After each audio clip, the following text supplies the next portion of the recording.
Good morning, Black Sox fans. Thanks for joining us in Washington, Pennsylvania.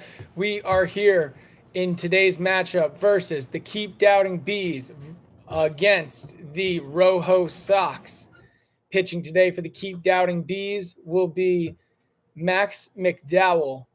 McDowell, a right-handed pitcher for the Bees. He's been a starter all year, and he's been a pretty good one. He will go up against the leadoff man, Chaz Brown. The leadoff man, Chaz Brown, for the ROJO Sox. My apologies, fans. I saw Trevor McKinley standing on deck, and I thought it would be him, but it's Chaz Brown. And there's the 0-0 pitch, and we're underway here.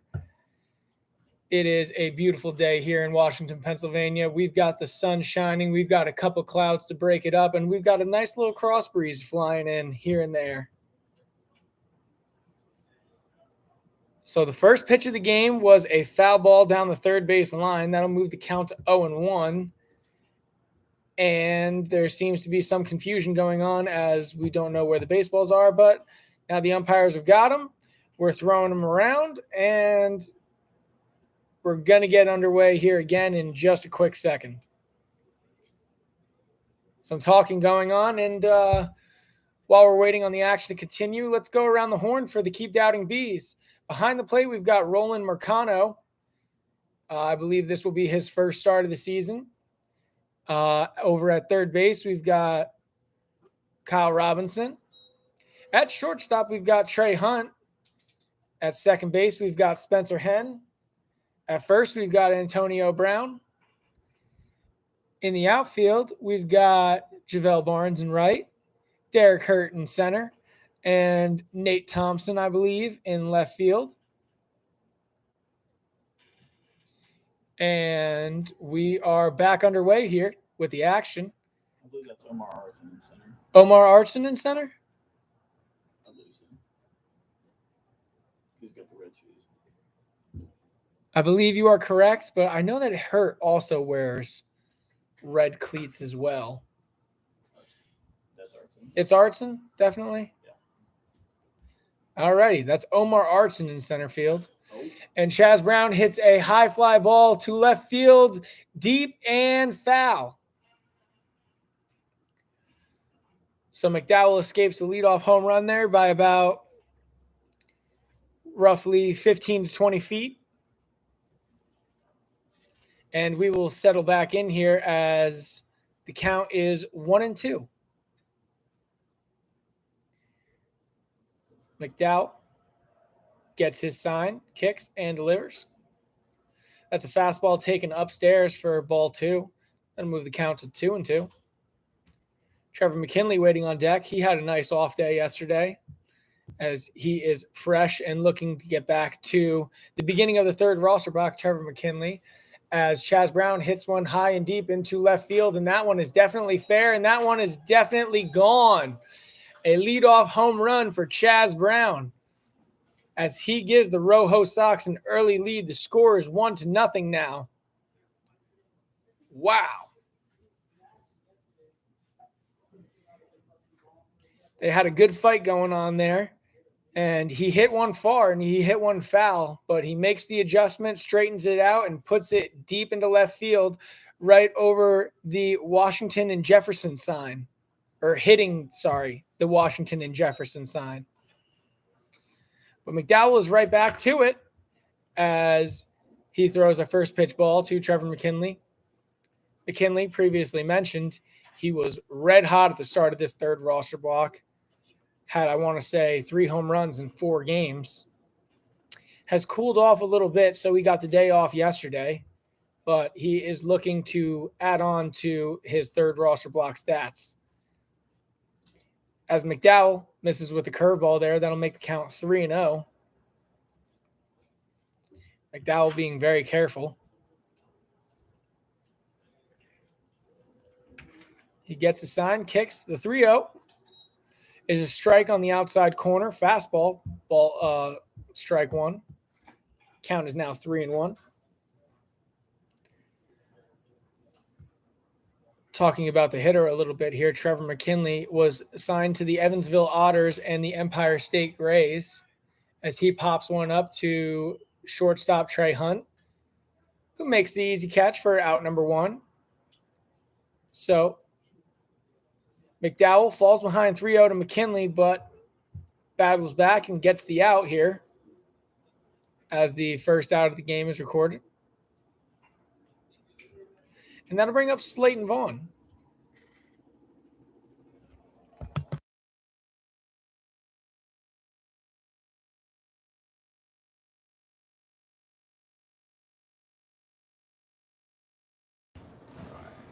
Alrighty. And Slayton Vaughn takes strike number 1. That was a fastball in the inside corner. Slayton Vaughn recently signed to the Pioneer League, the Colorado Owls, as he takes a slider in the dirt for ball 1.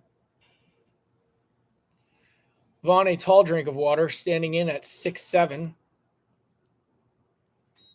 a power hitting first baseman. And after seeing the power yesterday, he hit a ball deep into the parking lot over in left field as he takes that one for a ball.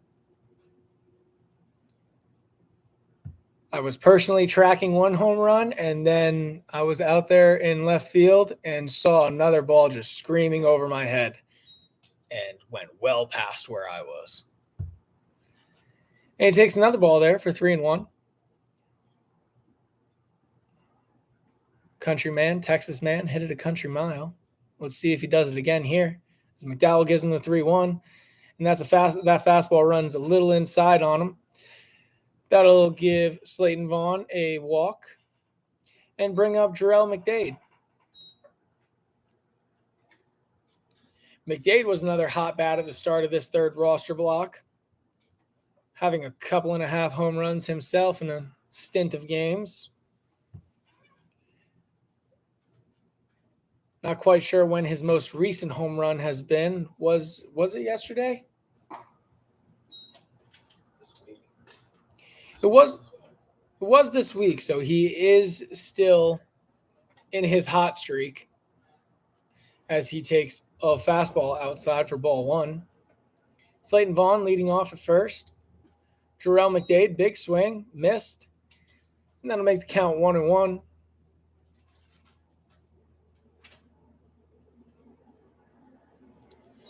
Not really too big of a lead here for Slayton Vaughn over at first. You don't expect the 6'7" first baseman to be running, but that's the thing about these Black Sox guys is they're a whole lot of multi-tool players. McDade takes the fastball inside for ball 2, move the count to 2-1. Talking about where McDade's played a little bit, he played with the Lexington Legends in the Atlantic League as he hits a line drive way hard but way foul.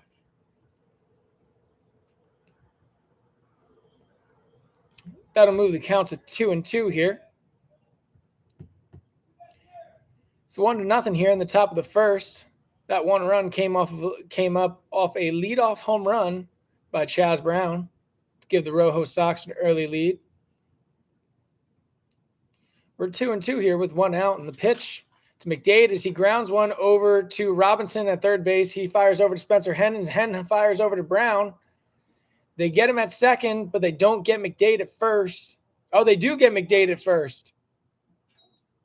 So that will be a 5-4-3 double play to the top of the first inning. After the top of the first, as mentioned, we've got 1-0 leadoff home run by Chaz Brown, and we'll be right back after this.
Welcome back, Black Sox fans. We're here in the bottom of the first inning. Leading off with the Keep Doubting Bees, we have Javel Barnes. Javel Barnes, the right fielder for today, a five-tool player, one of Cole's personal favorites.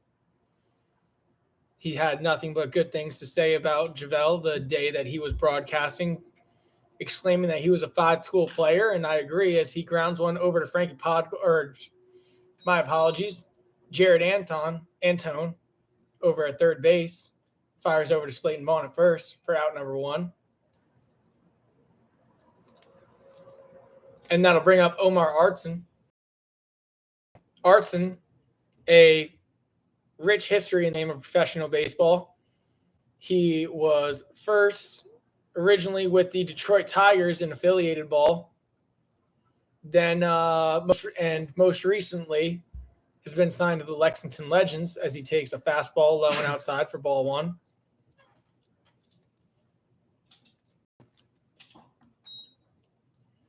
Artson, a good bat, a veteran bat, as he takes that pitch inside for 2-0.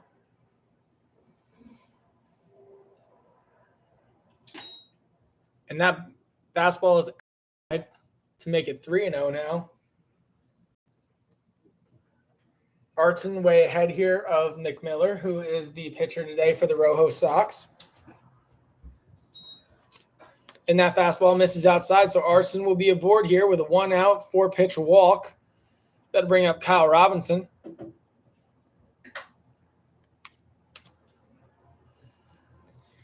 Going around the horn here for the ROJO Sox, we've got McMiller pitching, John Anthon at catcher behind the plate, Jared Antone at third base, Wadi Almonte at shortstop, Christian Stanziano at second base, as Robinson takes that fastball for a strike on the outside corner.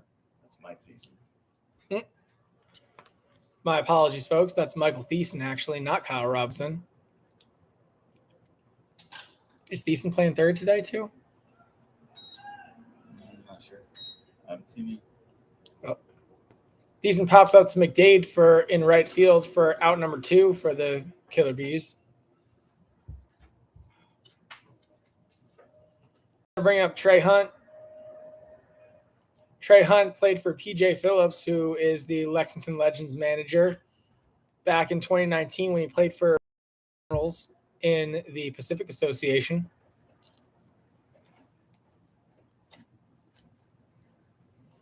Trey Hunt, another veteran in this Killer Bees lineup. As he takes the fastball outside, John Anthon back picks Omar Artson at first base, but tag misses him.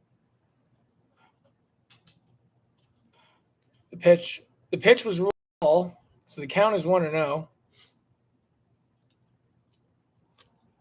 Artson, good secondary, not much of a primary lead, though.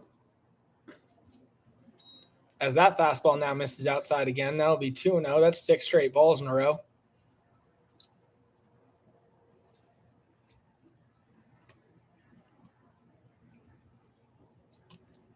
Trey Hunt, a free swinger, so potentially might be swinging here. But decides to make the responsible decision. Knows that he's thrown 6 balls in a row. Takes a strike. Let's see if he can do it again. Count is now 2-1. Artson, shorter lead over there at first. As Trey Hunt does swing this time, puts that in the 5-6 hole for the Killer Bees' first hit of the day. That'll move Artson to second. And Trey Hunt is on first now. That'll bring up Antonio Brown.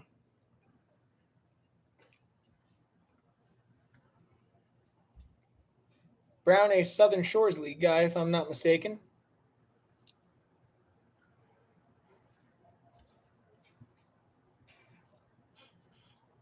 He has an interesting batting stance, standing straight up. But once he gets to toe tap, it looks pretty good, looks pretty smooth. And if it helps with timing and it works, more power to him. McMiller comes set, delivers the 1-0, swung on and fouled off. That'd move the count to 1-1. Artson and Trey Hunt will make their way back to their bases.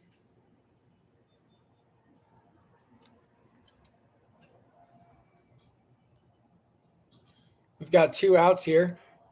Look for Artson to take a bigger, maybe not a bigger, but a deeper lead so he can round that third base better and score on a base knock. As Antonio Brown swings and hits that one over the first base dugout, that'll be foul, over by the party pavilion. And that'll make the count 1-2.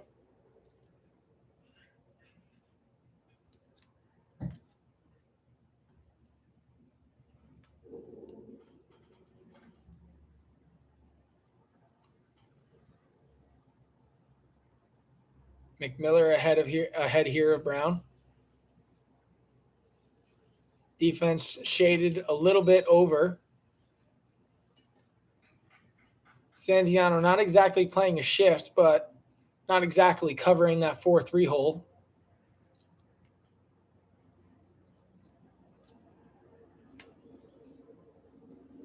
Seems like Brown likes to pull the ball. As he looks at that one, looked good, but umpire says it's low, and that'll make the count full. After falling behind 1-2, Antonio Brown battles his way back to a full count here. Full count with 2 outs. The runners will be in motion. We'll see if McMiller does maybe an inside move here. He does not and delivers the pitch home, and that ball is grounded down the third base line, foul, into the ROJO Sox bullpen.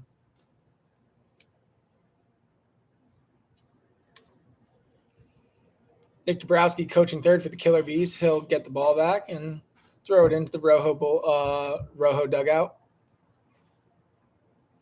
We'll do the 3-2 here again in just a moment as McMiller comes set, delivers the pitch. Antonio Brown swings again and fouls that one back over the roof of the stadium. That ball will roll outside, and we'll get another one and do it again here in just a moment. Brown battling now. I believe this is the 9th pitch of the at-bat.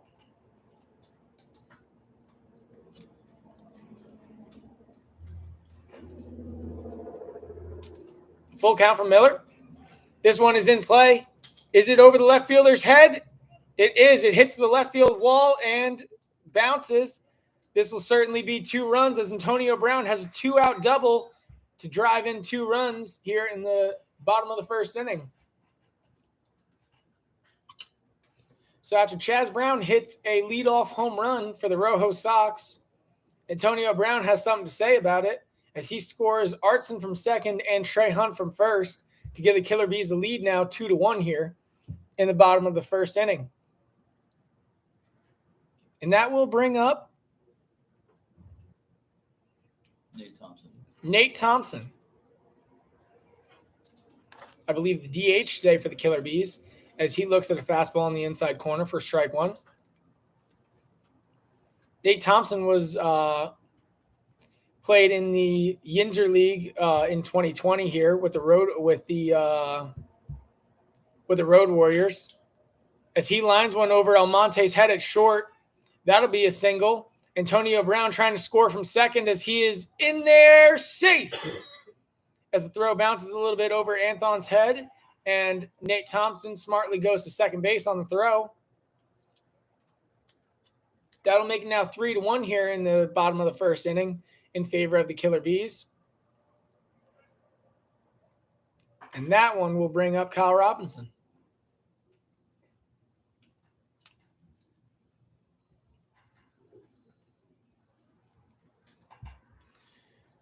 So while manager Joe Torre walks out to talk to his pitcher McMiller, we could talk a little bit about Nate Thompson as his at-bat got cut a little short by an early swing. He was a player in the Yinzer League in our first inaugural year, playing against the Washington Wild Things, the Slamming Sammies, the Brilliant Sox, and the Road Warrior Sox. It was a COVID league. It was a COVID pod league. His performance in that league managed to net him a contract with the Washington Wild Things, where he was released afterwards, but found himself on the Lexington Legends roster in the Atlantic League.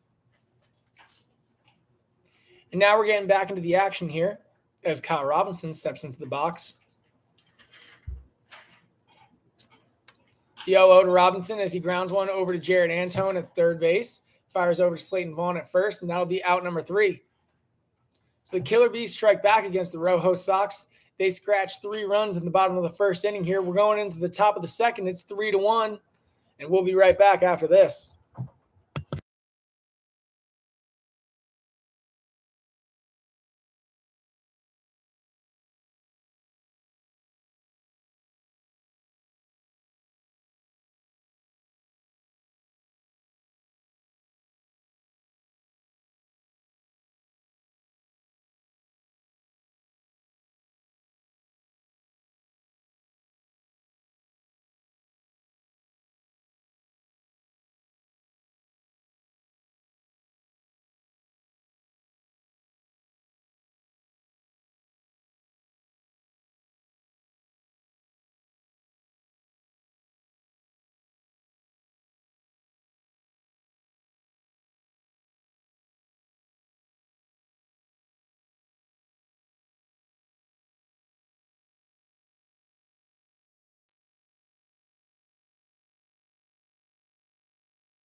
Welcome back, Black Sox fans. We're here in the top of the second inning. The score is 3-1. If you're just joining us, as John Anthon is the leadoff man for the ROJO Sox as he skies one into shallow center field. Omar Artson will call off his second baseman, Spencer Henn, to make the catch for out number 1. And 1 pitch, 1 out for the pitcher, Max McDowell, who is out for his second inning of work. McDowell was signed to the High Point Rockers off the tour early on in the season in the Atlantic League, and he will now face Jared Antone as Antone takes a fastball upstairs for ball number 1.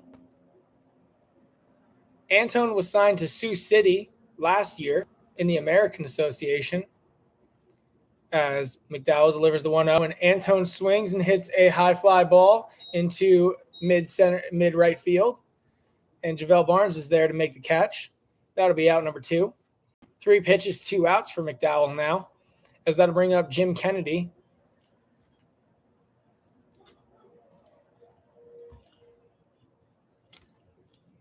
Kennedy, a big man himself, comparable to Slayton Vaughn as he played in the Empire League a couple years back. And he gets the 0-0 from McDowell. It's a fastball on the outside half for strike number 1.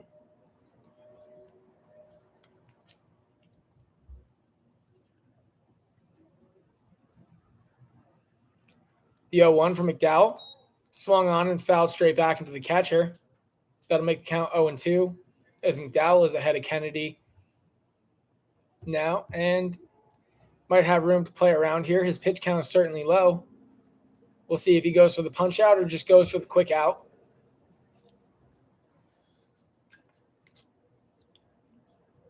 McDowell gets a sign, wheels, deals, and delivers the 0-2 pitch.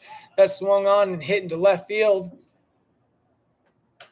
as Thiessen is the left fielder out there for the Killer Bees. Kyle Robinson? My apologies. Thiessen is playing third. The two look quite similar from up here, but Kyle Robinson is the left fielder for today. Michael Thiessen is the third baseman for today. Kyle Robinson is the one who makes the catch for out number 3. And that'll be no runs here for the ROJO Sox in the top of the second inning. Score is 3-1 on 1 hit for the ROJO Sox and 3 hits for the Killer Bees. We'll be right back after this.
Welcome back, Black Sox fans. We're here in the top of the second inning. The score is 3-1 in favor of the Killer Bees. Leading off of the Killer Bees is Rolando Marcano as he takes a fastball upstairs and swings at the 1-0 pitch. Line drive right to Wadi Almonte at shortstop. He'll make the easy catch for out number 1. And that'll bring up Spencer Henn.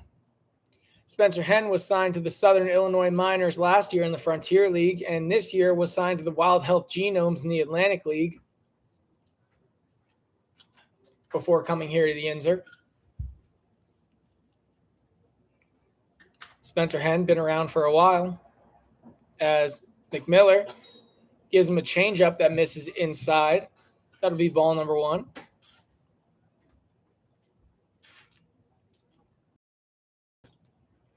The 1-0 to Henn is a fastball taken on the outside half for strike number 1. That'll move the count to 1-1. We got 1 out here in the bottom of the second inning as the first out came quickly. And that's a fastball taken low and outside for ball number 2. Count moves to 2-1.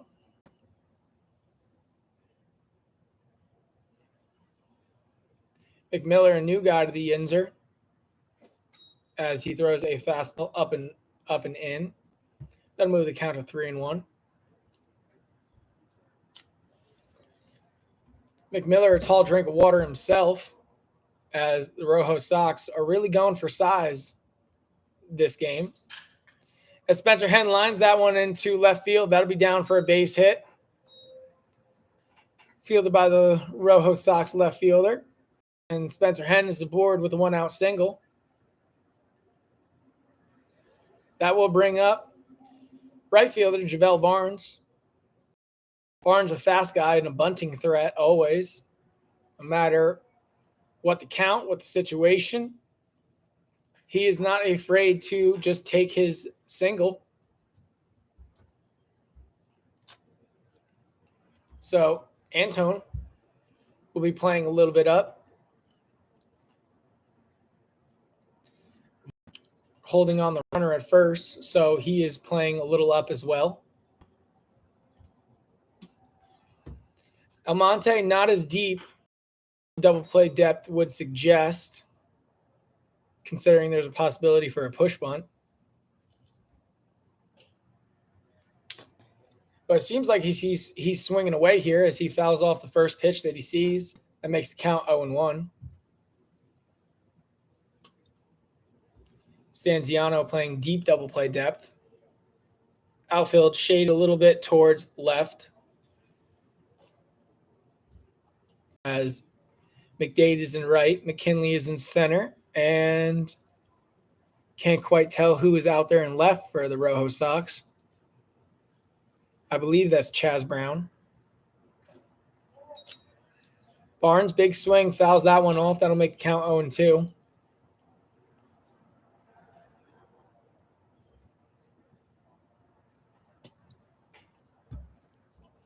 I believe Barnes has a couple home runs on the year, so he's got a bit of pop, but more of a guy known for his speed. Has taken some healthy hacks here, but finds himself down 0-2. McMiller steps off, wanting to make sure that Spencer Henn isn't going anywhere over there first. Henn with a rather conservative lead, though, however. Only a couple feet off the bag, nowhere near that outfield lip, as McMiller still picking over.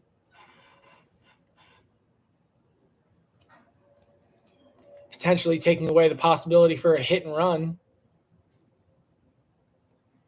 because there is one out, and the Killer Bees would like to avoid a double play if they can. The pitch is a curveball that misses upstairs. That'll make the count 1-2.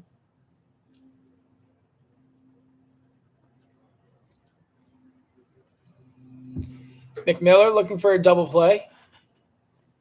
Barnes looking to keep this inning going and get a man in scoring position for Omar Artson, and as he does, lines that one through the 5-6 hole. That'll be in left field for a single. As Spencer Henn moves to second, Barnes is over at first, and that'll bring up Omar Artson.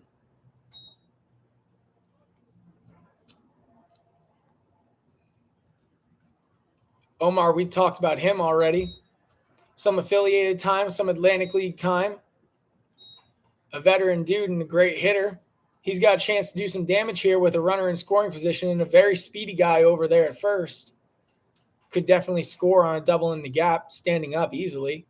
As Artson swings at the 0-0 pitch, pops it up very high. Anthon's got a beat on it as he makes the catch in foul territory for out number 2. And that'll bring up Mike Thiessen. So Artson swings at the first pitch that he sees and pops one up to the catcher in foul territory. Thiessen now with a chance. He's got a runner in scoring position, 2 outs. Another guy leading off of first. Score is still 3-1 here in the bottom of the second inning. Killer Bees are up 3-1. McMiller comes set. Delivers a changeup that misses outside and gets away from Anthon.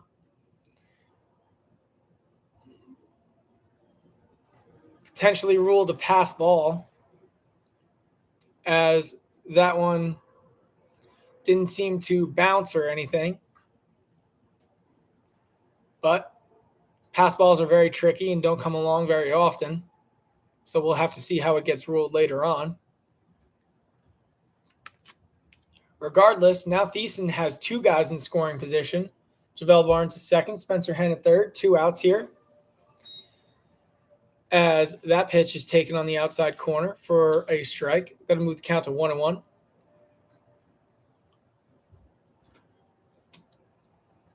Thiessen looking to do damage and win the inning here for the Killer Bees. As McMiller looking to limit the damage, as he throws a 1-1 slider that's in there taken for a strike. That'll make the count 1-2. Trey Hunt waiting on deck if Thiessen can extend this inning. Count is 1-2. McMiller, another slider. Thiessen butt out, but manages to get that ball into left field as a throw at home. Not in time for the speedy Barnes as he runs all the way into the dugout, and Thiessen goes to second on the throw. That is great baseball there by the Killer Bees as Spencer Henn and Barnes both score. And now Trey Hunt's got a runner on second base. The score moves to 5-1 now on that 2 RBI single for Michael Thiessen.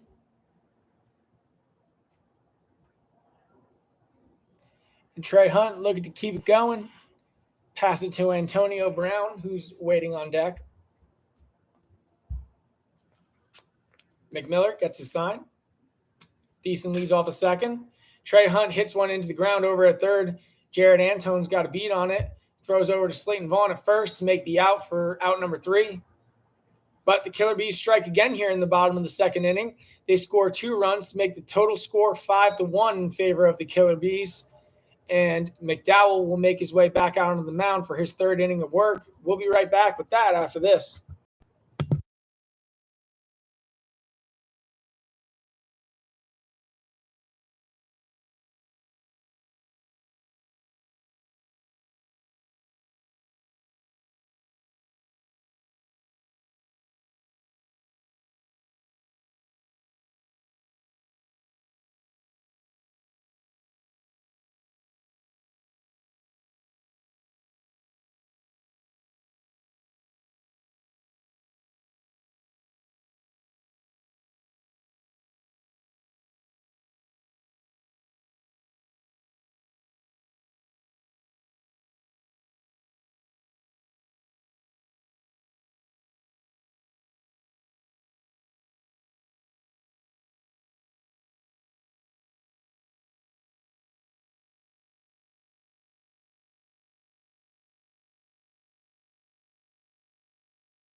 Welcome back, Black Sox fans. We're here in the top of the 3rd inning. The score is 5-1 in favor of the Killer Bees. Leading off of the ROJO Sox is Christian Stanziano as he takes a fastball low for strike number 1. McDowell out for his 3rd inning of work as he gets his sign and gets ready to deliver the 0-1 pitch. That's a fastball up and in that's taken by Stanziano for ball number 1. That'll move the count to 1-1. Stanziano, right-handing hitter. Playing second base today for the ROJO Sox as Wadi Almonte waits on deck. He's the shortstop. As that's a curveball that misses in the dirt for ball number 1. Stanziano didn't seem to trigger. Not sure if he was auto take there or just saw the spin, but regardless, it's 2-1. As that now is a fastball that misses low and inside. That'd move the count to 3-1. Stanziano finds himself in a good hitter's count. Middle infield playing deep. Third base playing deep as well. As that ball misses high and Stanziano is aboard with a leadoff walk. That'll bring up Wadi Almonte.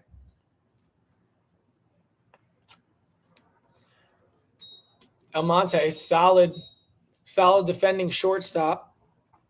Has a couple of home runs early on in the Yinzer season, so a bit of pop himself. More of a Javale Barnes character, though, where you don't expect him to hit the home run, but he can do it, but more known for his speed and defensive play. As he takes a fastball low on the outside corner for strike number 1.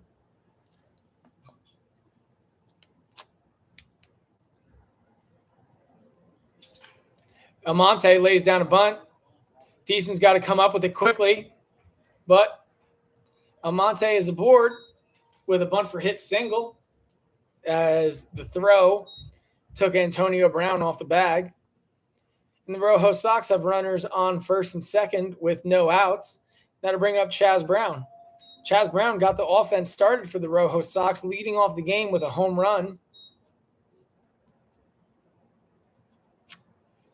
If you're a ROJO Sox fans, you really hope he does it again here, as that'll cut the lead down to 4-1 if he can manage to make it happen.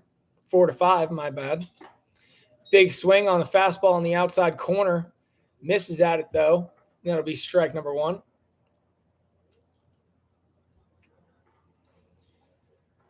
Chaz Brown looking to do exactly what I said, cut this lead down to size. It's pretty sizable right now, but can get out of hand very quick. This inning can get out of hand very quickly for the Killer Bees if they don't start something here.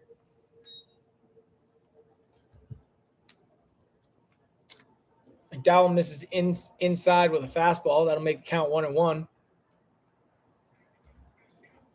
Killer Bees looking to roll a double play and just have a guy on third with 2 outs. That's the best case scenario for them. As Chaz Brown swings and pops one up, Mercano's got a beat on it and makes the catch in foul territory for out number 1. Thiessen goes back to cover third base as the runners will not advance. And McDowell got himself a much-needed out. And that'll bring up Trevor McKinley.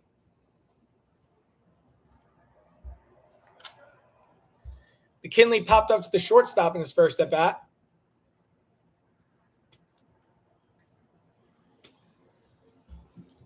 But he's got a chance here as he's got a runner in scoring position and a guy with good speed standing on first. The same as Barnes. A double in the gap scores him easily. As McKinley swings at the first pitch that he sees, pops one straight up in foul territory. Mercano thinks he's got a beat on it. The ball is in. The ball stays in play, but Mercano cannot come up with the catch as he read the ball a little wrong. But it will be strike number 1 against McKinley.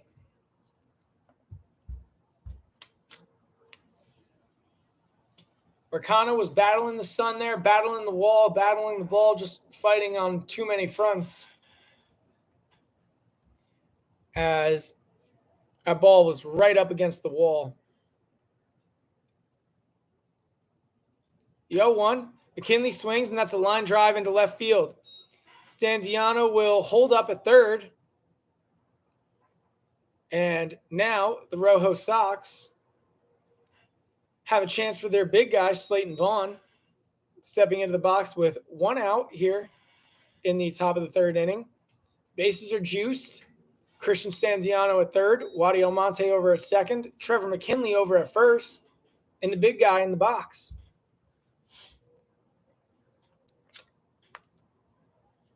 Killer Bees could really use a double play here. Thiessen over at third. He's playing way back. He does not expect Slayton Vaughn to be bunting here. And Slayton Vaughn doesn't expect Slayton Vaughn to be bunting as he takes a healthy hack at that first pitch, but misses, and that'll be strike number 1.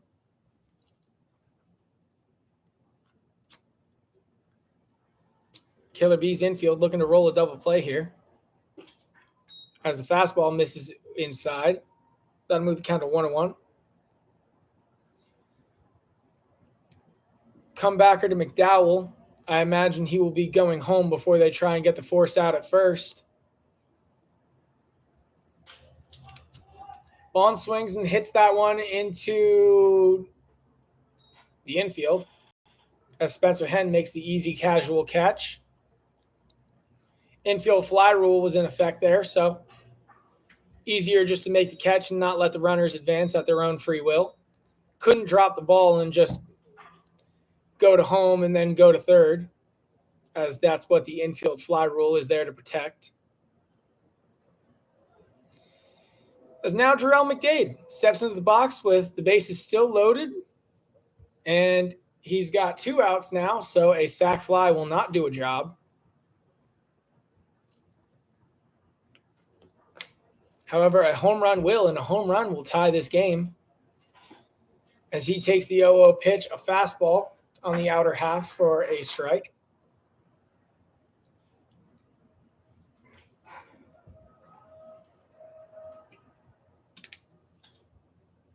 The 0-1 swung on and hit high and deep into the clubhouse, as that'll be foul. McDowell most recently signed to the High Point Rockers. McDade most recently signed to the Lexington Legends. A battle of the Atlantic League going on right now as McDowell finds himself ahead 0-2, looking to put McDade away and throw a 0 up on the board for the Killer Bees, maintain their 5-1 lead here in the top of the third inning. As the 0-2 from McDowell misses high and inside, that'll be ball number 1.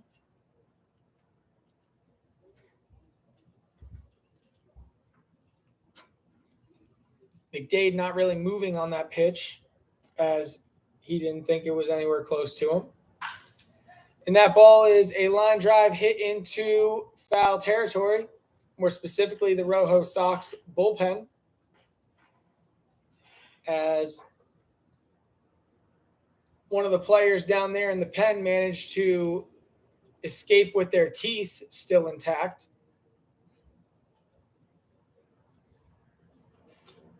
But McDowell's still ahead here, 1-2, as he's getting ready to give the 5th pitch to McDade. Ricano setting up outside. That's a fastball that misses just off the plate. That'll move the count to 2-2.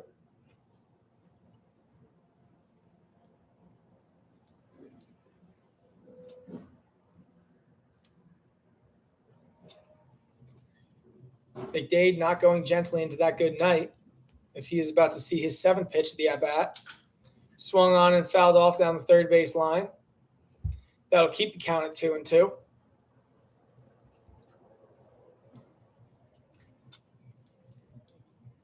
McDade and McDowell both battling.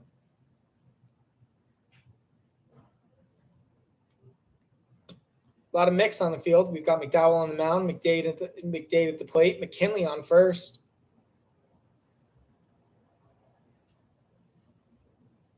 The 2-2 is a curveball that missed low and outside. That'll move the count to full. After falling behind 0-2, McDade battles his way back to a full count. And a walk here would mean an RBI. If you're a Killer Bees fan at home, you're really hoping that McDowell executes this next pitch and can get the out. Runners go. McDade hits one up the middle, but Spencer Henn is there, steps on second base, and gets the out. McDowell, with runners with the bases juiced, manages to get out of it and get 2 straight outs to throw up a 0 for the Killer Bees, and the ROJO Sox cannot capitalize on bases loaded, 1 out. But the score is 5-1 here. We're going into the bottom of the 3rd inning, and we'll be right back after these words from our sponsors.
Welcome back, Black Sox fans. We're here in the bottom of the third inning. The score is 5-1 in favor of the Killer Bees. McMiller out for the ROJO Sox for his third inning of work. He's facing Antonio Brown to lead off, but not for very long, as Antonio Brown pops that one up to the infield as Wadi Almonte is there to make the catch for out number one.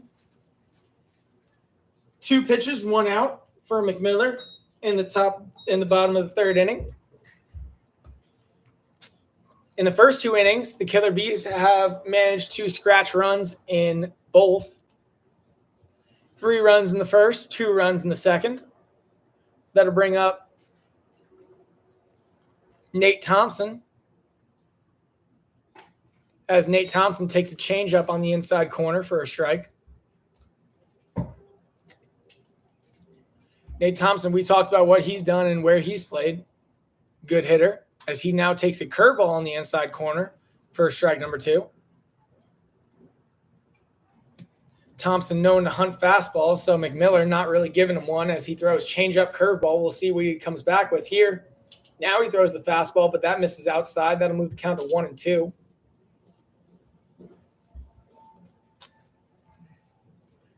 Good job by Thompson not to bite on that pitch. As now another changeup is lined into center field. McKinley's got a beat on it after coming in and then backpedaling a little bit, but nonetheless makes the catch for out number 2. That'll bring up Kyle Robinson. Kyle Robinson had himself a day the other day, I believe getting 3 hits. Just giving his manager an excuse to keep him in the game, but he swings at the 0-0 pitch and fouls that one down the right field line into the Killer Bees bullpen. Waiting on everybody to get back into position here. Stanziano and McDade mostly, as they were the ones that had the best play on that ball. But just out of their reach, as McDade does not play very close to that line. Whole lot of room there. Robinson swings at the curveball and fouls that off down the third base line. That'll move the count to 0-2.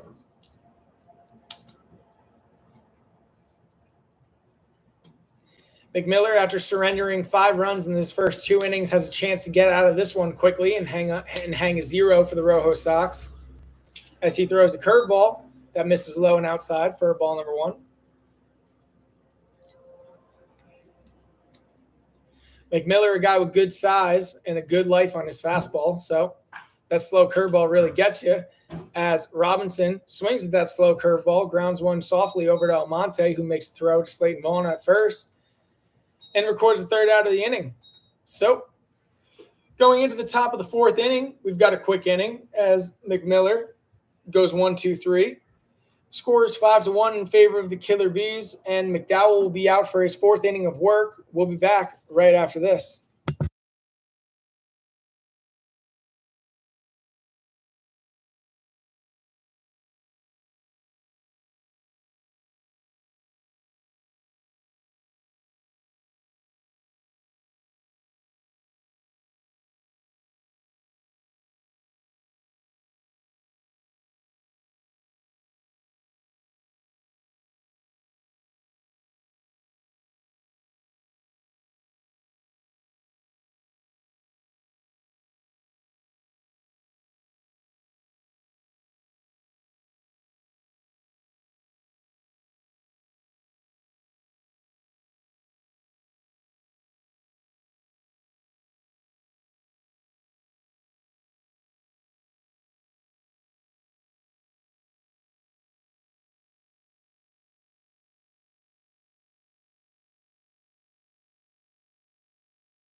Welcome back, Black Sox fans. We're here in the top of the fourth inning. The score is 5-1. Leading off for the ROJO Sox is John Anthon. Anthon was recently signed to Sioux City in the American Association. Takes that fastball for a ball. And this fourth inning is brought to you by Hot Mics by Baseball Discipline. If you want to hear hot mics and live mic'd up footage in the Yinzer Baseball Confederacy, follow baseball_discipline on TikTok and Instagram, where you can hear mic'd up footage of guys playing in the game. That's baseball_discipline on TikTok and Instagram. So McDowell out for his fourth inning of work. He's facing John Anthon, who's got a 1-1 count on him. McDowell wheels, deals, and delivers. That's a fastball taken low. That'll move the count to 2-1. Anthon, a good hitter, caught 19 straight games in the American Association. Definitely a workhorse. As he takes another fastball. That's low, 3-1. McDowell not looking for a leadoff walk again. That's how he started his last inning, but managed to pitch out of it. As kicks and fires the 3-1 pitch, Anthon fouls that one straight back up here in the booth, as that'll move the count to 3-2. We haven't had a foul ball come close to the camera, but our window is open, so it could happen. As the count is full, McDowell, the payoff pitch to Anthon. He fouls that one off. That'll keep the count full. He'll get a new ball, and we'll do it again here in just a moment.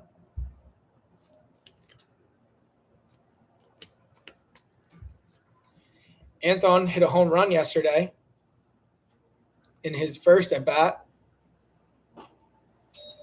But McDowell misses with a fastball upstairs, and Anthon is aboard with a leadoff walk.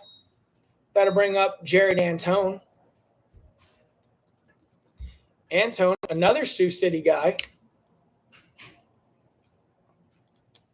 Anthon coming here from Sioux City this year. Antone coming here from Sioux City last year. But two back-to-back American Association bats in the ROJO Sox lineup, as Antone takes that pitch upstairs for a ball. Anthon leading off from first. Antone swings and hits a high pop-up into the infield. Michael Thiessen was there at third and will make the catch in foul territory for out number 1. And that'll bring up Jen Kennedy.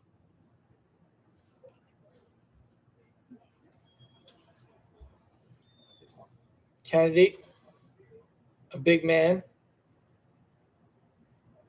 I want to say 5 guys in this ROJO Sox lineup stack in at 6'2" or higher.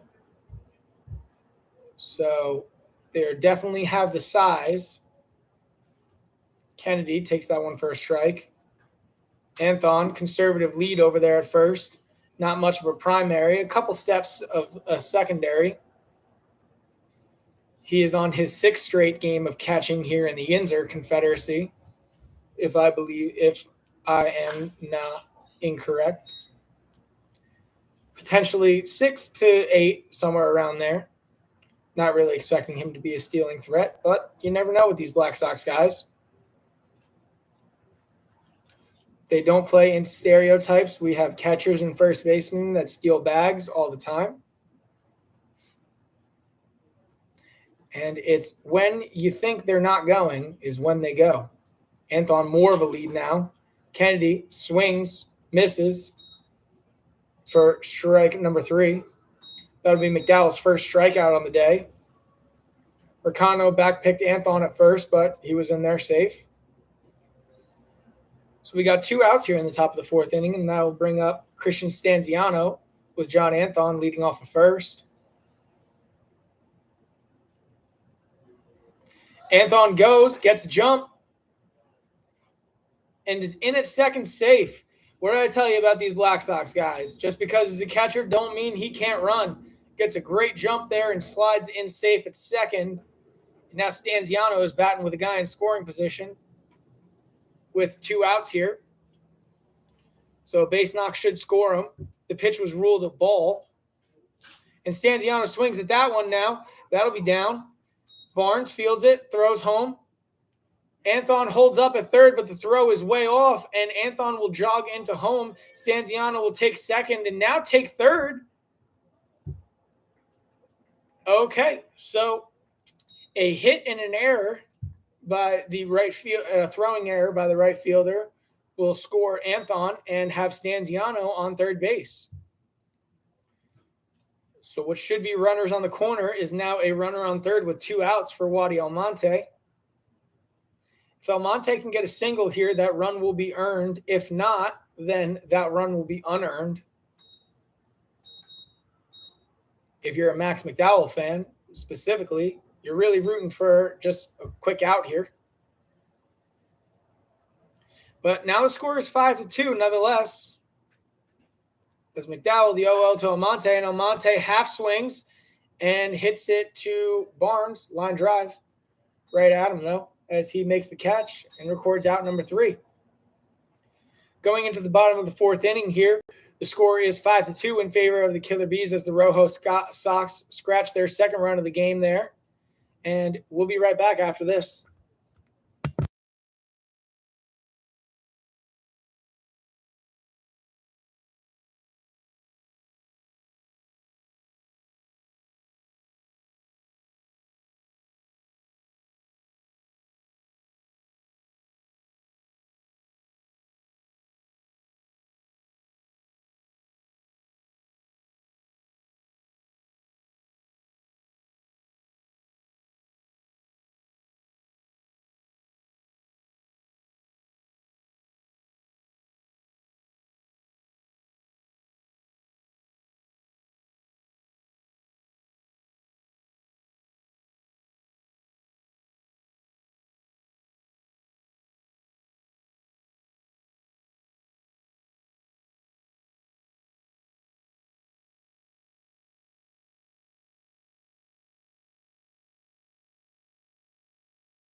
Welcome back, Black Sox fans. We're here in the bottom of the 4th inning, and if you just saw the play transpire, that was a swinging bunt or bunting bunt?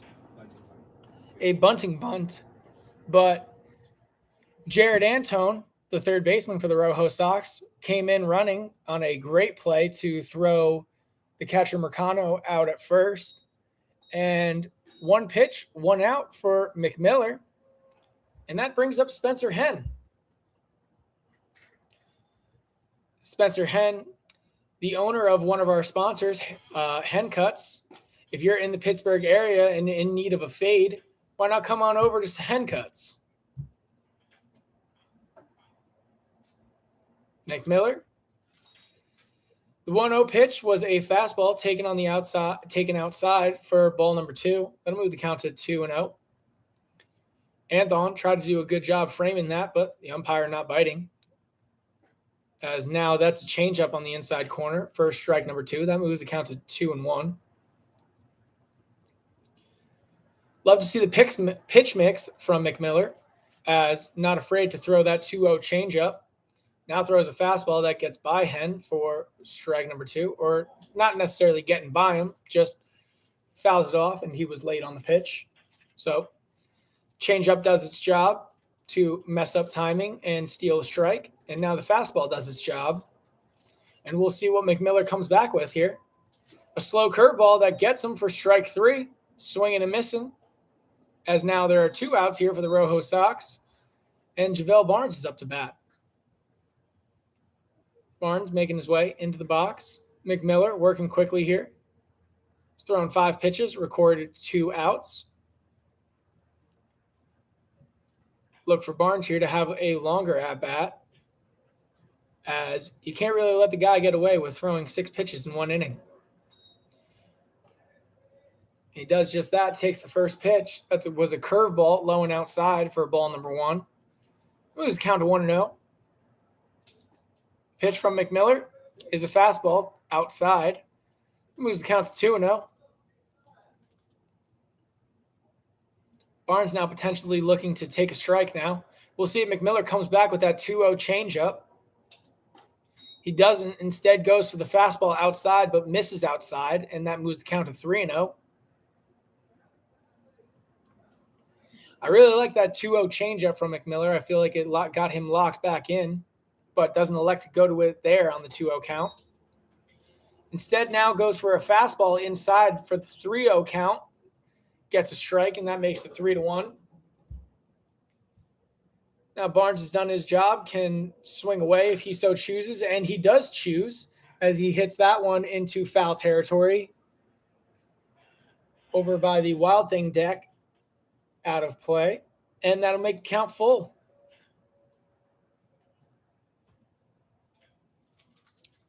So that was just the 10th pitch for McMiller this inning, as we wait for Stanziano and McDade to get back into position. Looking for another quick 1-2-3 inning is McMiller. Certainly attempting to save his pitch count. The payoff pitch to Barnes is swung on, and a chopper over to Antone at third base. He fires over to Slayton Vaughn at first, and that'll be out number 3. So heading into the top of the 5th inning, the score is 5-2 in favor of the Killer Bees, and we'll be right back after this.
Welcome back, Black Sox fans. We're here in the top of the 5th inning. The score is 5-2 in favor of the Killer Bees over the ROJO Sox. Chaz Brown leading off here at the top of the 5th inning for the ROJO Sox. He got the offense started today as he had a leadoff home run, and oh my God.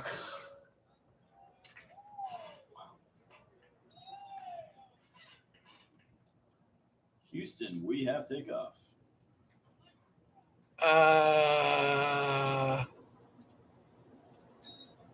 Wow. Ladies and gentlemen, that ball is crushed. And I believe still going. Still going.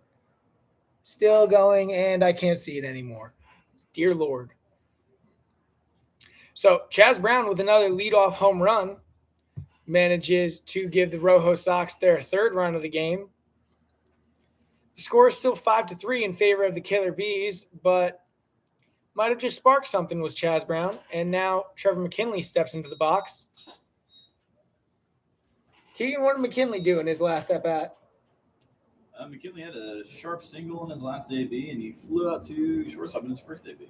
So McKinley 1 for 2 already on the day as he finds himself in a 2-0 count here.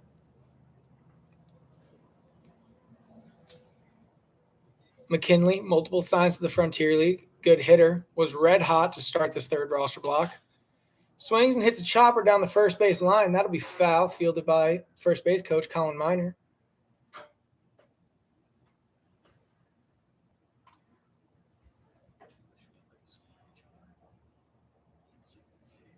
Miner, usually a regular catcher for the ROJO Sox, tweaked his back the other day. Says that he's fine, but Joe Torre wanting to give him just another day of rest. Don't want to be too antsy with his return, as he is a good hitter. But he says he's fine, and I believe him. So he is ready to play at any day now. Well, I should say ready to play today, as McKinley now finds himself in a full count. And McKinley swings at the changeup. That's strike number 3, and that'll be out number 1 as McDowell gets his second strikeout on the day. And a good guy to do it to. Does that bring up Slayton Vaughn? Slayton Vaughn, another big guy in the lineup for the ROJO Sox. A home run here would cut the lead in half now as McDowell gets ready with the 0-0 pitch. That's fastball taken on the outside corner for strike number 1. Vaughn stepping in, had an absolute moonshot yesterday.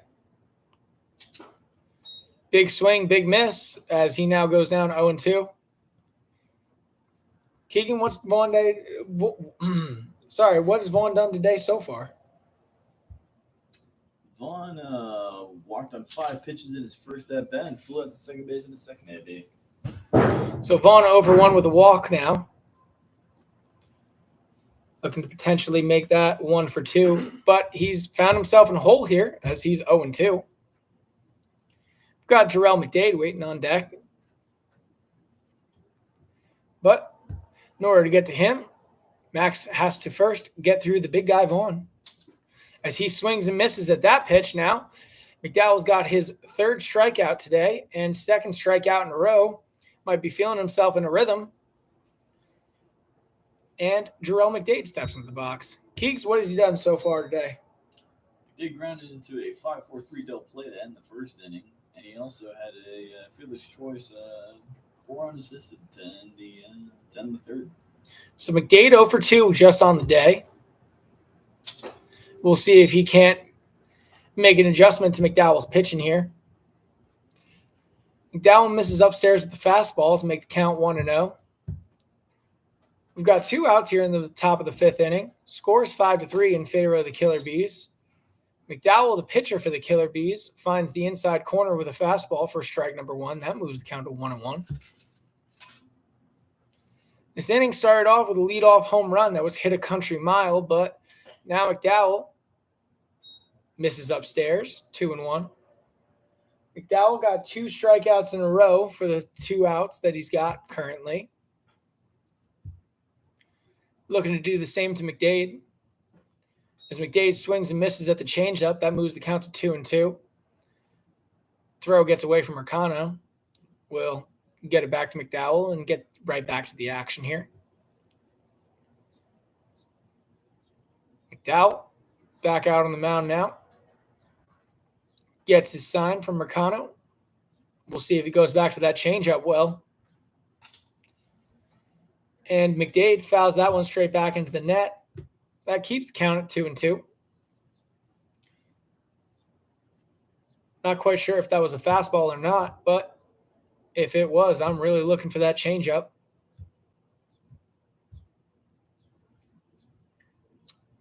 McDowell signed to the High Point Rockers because of his changeup. Everybody on that in that lineup said it was plus, but he sticks with the fastball, and McDade gets a single into left field. So with 2 outs, that'll bring up John Anthon.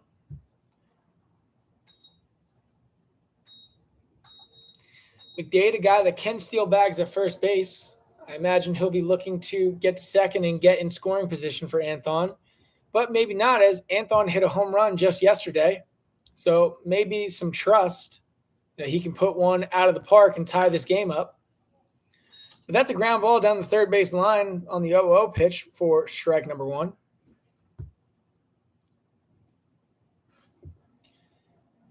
Can't quite know what Anthon's approach is in this at-bat, but that one is on the ground, so maybe in McDade's mind, we'll see if he trusts Anthon to make the adjustment or if he steals the bag. As Anthon takes a strike on the outside corner for strike number 2. Now he's in a hole 0-2. McDade getting some attention there over at first by Mercano, but doesn't seem like he's going anywhere. Very nonchalant lead there over at first. Big secondary. Oh, now he takes off. But Anthon has to fight off that pitch, fearing that it could potentially get called for strike number 3. So McDade will jog it on back to first base. And we'll do the 0-2 again here in just a moment as McDowell toes the rubber. Working fast here. McDade, another nonchalant lead. We'll see if he gets another early secondary and turns it into a steal. McDowell, long pause. Fastball comes in and blown by him for the 4th strikeout of the day for McDowell. So, in the top of the 5th inning, McDowell struck out the side, but not after surrendering a leadoff home run to Chaz Brown. That's his 2nd of the day, and a 2-out single by McDade that ultimately ended up becoming nothing. But the score is 5-3 here. We're going into the bottom of the 5th inning. We'll be right back after this.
Welcome back, Black Sox fans. We're here in the bottom of the 5th inning, and you just saw that outcome. That was Omar Artson leading off with the Killer Bees, but he hit a line drive right at Wadi Almonte at shortstop for out number 1. And McMiller Once again, finds himself 1 pitch, 1 out. That'll bring up Michael Thiessen. Thiessen, Keeks, what has he done on the day so far? He's flown out to right. He's had a 2 RBI single. All righty, so Thiessen already having a good day. He's 1 for 2 with 2 RBIs on the day. We'll see if he can add more to that stat line as he takes a curveball lone outside for ball number 1 and now hits a line drive into center field, but McKinley's got a beat on it, and he tracks it down for out number 2.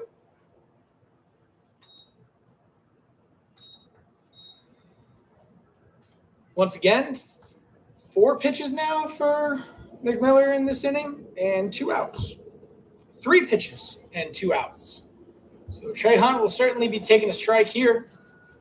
McMiller, I imagine, will just be laying one in there. So maybe Trey Hunt will be swinging away if he really sees a meatball. But McMiller doesn't. He actually goes with the changeup, the 0-0 changeup, and missed low and outside for ball number 1.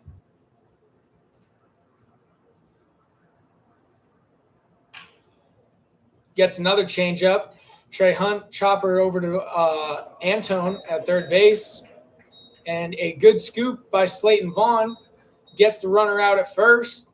And just like that, McMiller throws 5 pitches and gets 3 outs. We're going to the top of the 6th inning. The score is 5-3 still in favor of the Killer Bees, and we'll be back after this.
Welcome back, Black Sox fans. We're here in the top of the 6th inning. The score is 5-3 in favor of the Killer Bees. Max McDowell, the pitcher for the Killer Bees right now, he's out for his 6th inning of work as he's facing Jared Antone. Antone, so far today, has put on a clinic at third base. And what has he done on the day with the sticks, Keegs? He's got a fly out to right and a fly out to third base. All righty, so Antone over 2 on the day. We'll see if he can't make something happen here. Yeah, he does, as he hits a line drive into center field. That'll fall for a base hit, and Antone now is 1 for 3 on the day. That'll bring up Jim Kennedy. Also hard. Jim Kennedy, a large gentleman in the Road Warrior Sox lineup. Keeks, what has he done so far today? He's flown out to left, and he's punched out swinging. All righty, so an 0 for 2 on the day for Kennedy as well. We'll see if he can't make his day better, as well as Antone. He squares bunt, misses though. And that throw gets away, but will not yield anything. So after some slight fumbling around, we will get back to the action here in just a second. The count is 0-1. Jared Antone not leading off first yet. Now he does. Not much of a big lead over there at first base. Not necessarily a small one. So McDowell will pick over, see if he can't make that medium-sized lead a small guy. As Kennedy settles into the box. Antone, same size lead. Swings and hits a ball down the 4-3 hole. So Kennedy now hits a hard ground ball in the 4-3 hole for a single. And the ROJO Sox have guys on second and first. Kennedy now 1 for 3 on the day. Better bring up Stanziano, Christian Stanziano, the second baseman for the ROJO Sox, with one runner in scoring position, another runner on first, and looks like Nick Dabrowski is filling in for pitching coach for the Killer Bees as he makes his way out to the mound to talk to McDowell. What's Stanziano done on the day so far, Keeks? Looks like he has walked and also singled. All right, so Stanziano a solid 1 for 1 on the day with a walk. He's looking to catch an RBI here, at least one, in order to cut this lead in half. Score is 5-3, so a ball over the fence would give the ROJO Sox the lead. But Stanziano, not much of a power hitter, more of a line drive over the middle infield head kind of guy. Has the chance to prove me wrong, however, and has a chance to give his team the lead as he represents the go-ahead run. Dabrowski, after giving McDowell a solid pep talk, and McDowell talking over his strategy for Stanziano with Mercano, as Stanziano has won both matchups today so far. McDowell looking to catch his first win against Stanziano right here. The 0-0 pitch.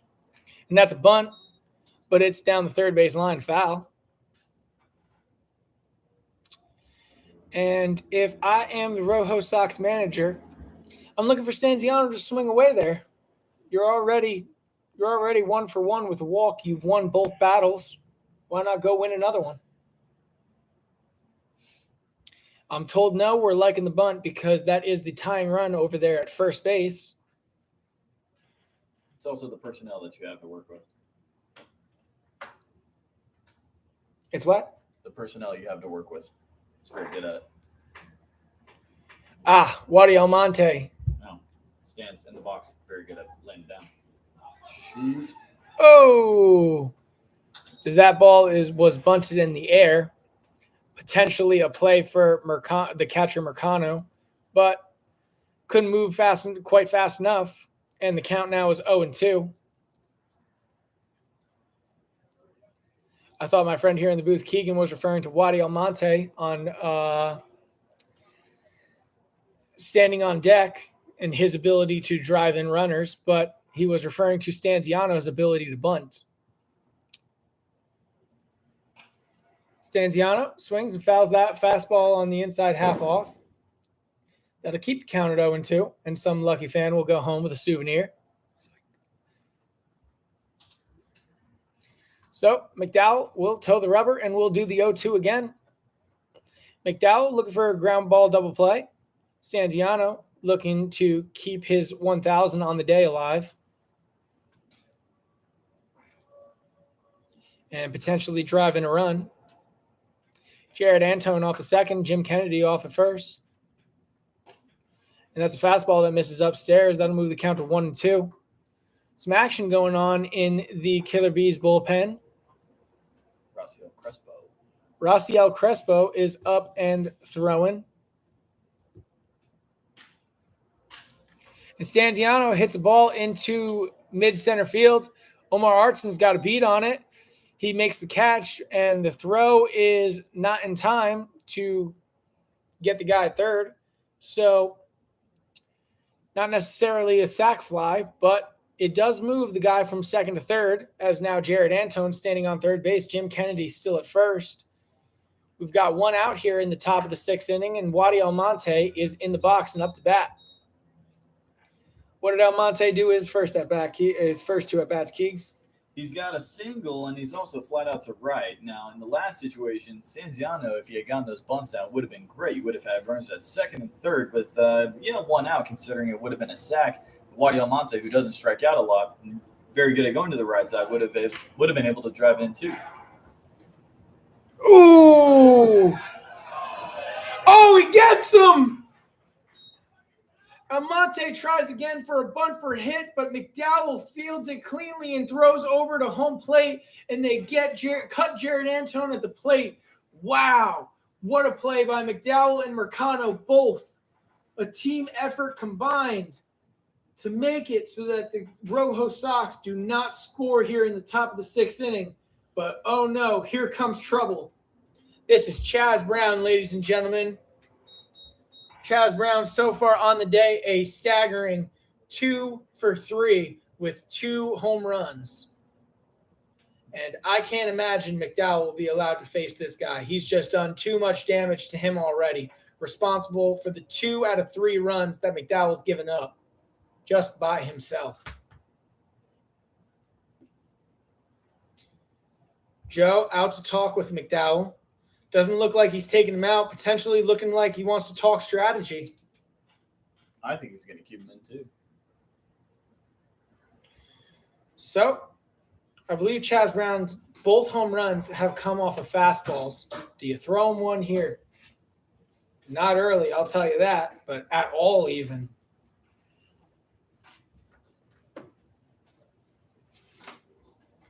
Honestly.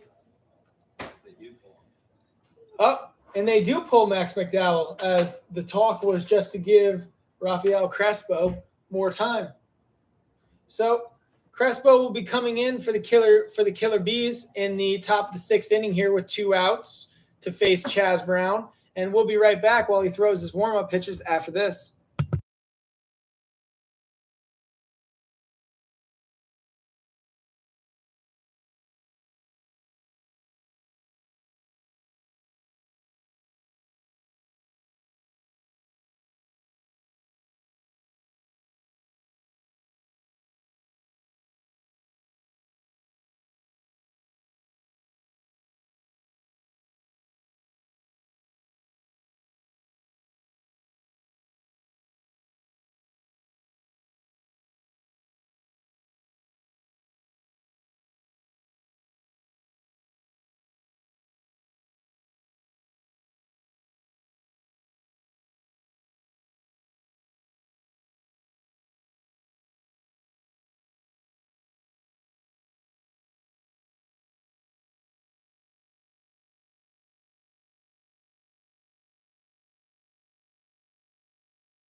Welcome back, Black Sox fans. And if you're a Killer Bees fan, your heart just broke a little bit as McDowell misses inside with a curveball.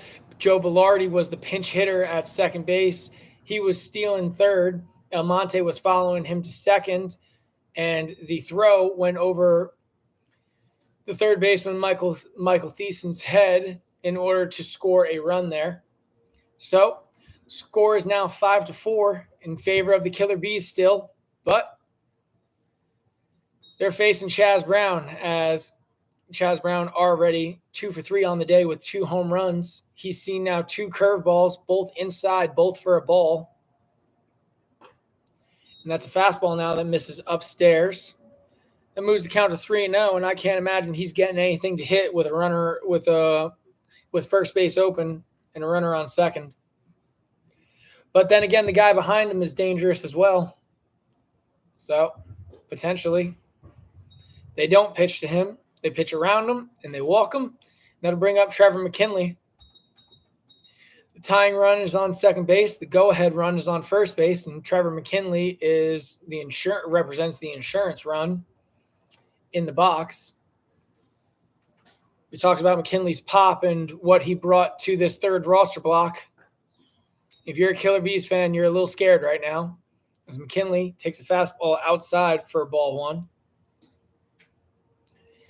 If you're a ROJO Sox fan, though, this is the guy that you want. As Almonte takes off for third, McKinley hits one into right, but right at JaVale Barnes, who makes the catch for out number 3. But the damage is done, and E2 will score 1 run here in the top of the 6th inning. The score is 5-4. We're going into the bottom of the 6th, and we'll be back after this.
All right, so we are back here in the bottom of the 6th inning. Antonio Brown leading it off for the Killer Bees.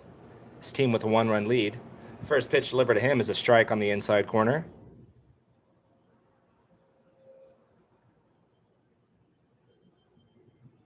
The second pitch coming out the windup looks like an off speed that misses outside.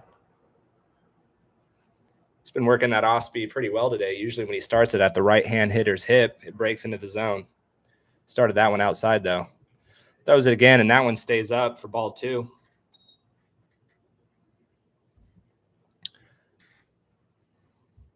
Started it at the hitter's hip, like I said that time, but that time it didn't break into the zone.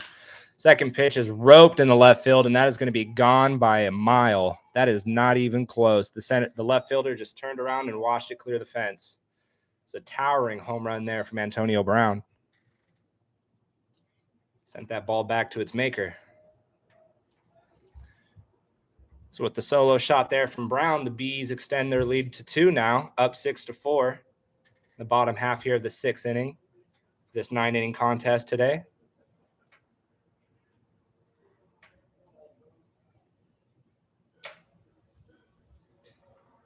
That'll bring up the DH, Nate Thompson.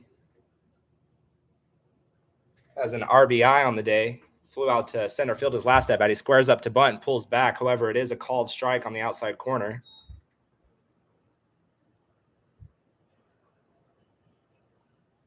Good job by McMiller to get back in there after that.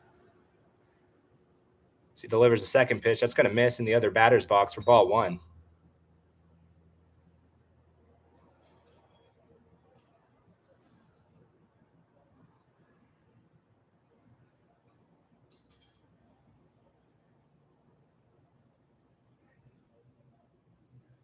One the count here as McMiller delivers the 1-1 pitch, and that's going to be swung at and missed for strike 2. Looked like a good off speed that started on the outside and just died out.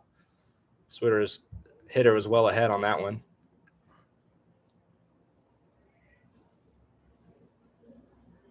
The 1-2 pitch here.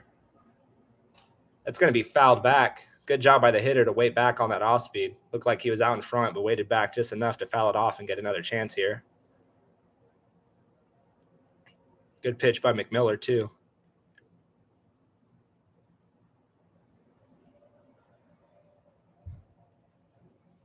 The 1-2 pitch here to Robinson. It's going to be swung at and fouled back again here in the stands. So you could hear it clank around.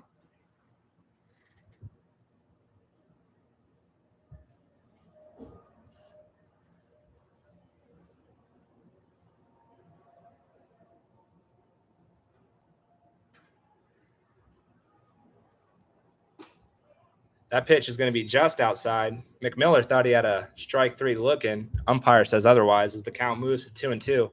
Good pitch nonetheless. Fastball in the outer half. Just missing. The 2-2 pitch from McMiller. And that's going to square up Robinson in the shoulder. He's going to take first base on the hit by pitch. That's going to bring up Robinson. Robinson on the day has grounded out to third and shortstop. Looking to get his first hit here in his third at bat.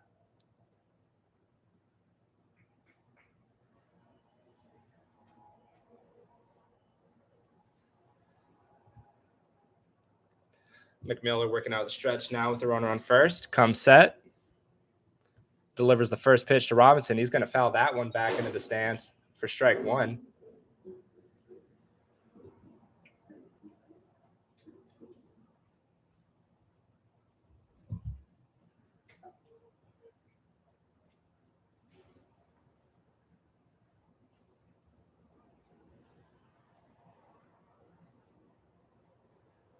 I won the count here to Robinson. McMiller delivers, and that pitch is going to bounce for ball 1. Good job by the catcher to keep it in front there, not allowing the runner to advance in the scoring position.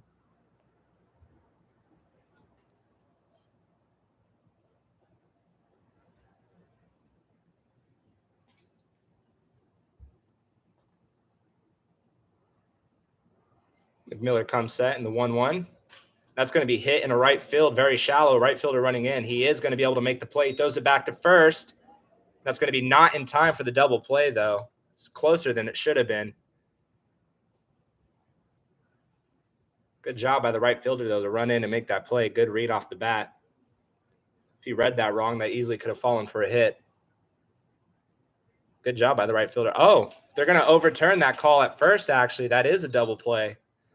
Home plate umpire is going to take precedent there and say that that runner was out indeed.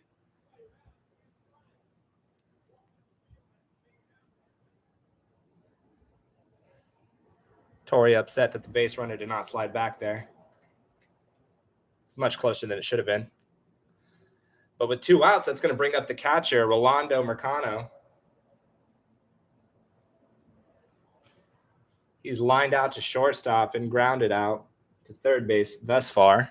So the first pitch to him is going to be fouled back for strike 1.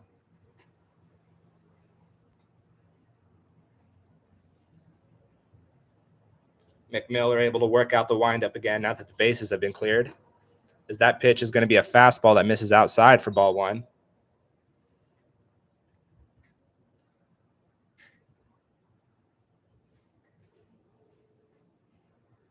So the 1-1 pitch, that's going to be hit to the shortstop. The shortstop's going to be able to get over there, and the throw to first is going to be in time. So that will be the third out on the inning. Still a close ball game, though, as we head into the 7th. The Killer Bees up 6-4. Killer Bees with 7 hits, and the ROJO Sox with 8 to this point. And we'll get back to you in the 7th inning right after this.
All right, and we are back here in the top of the 7th inning. Slayton Vaughn leading it off for the ROJO Sox. Raciel Crespo still out there for work as the first pitch is going to be a ball on the outside, just missing the plate. The 1-0 to Vaughn is going to miss inside, bringing the count to 2-0.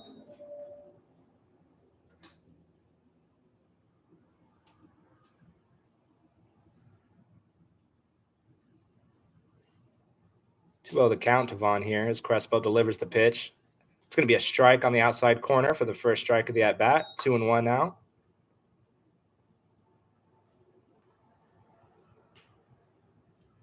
Crespo nibbling around the corners here. The big hitter like Slayton Vaughn up, as that one's going to be fouled down the line. Play almost made by third base coach KB. Little bobble there. The Adrian Peterson special. 2-2 the count here to Vaughn. Crespo throws an off speed that Vaughn's out in front of. However, he is going to be able to pull it foul. That was almost a 5-3 ground out. However, Vaughn's able to get it in foul territory to get another chance here, 2-2.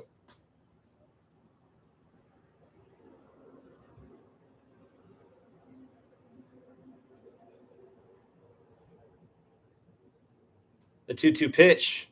It's going to miss outside, bringing the count full.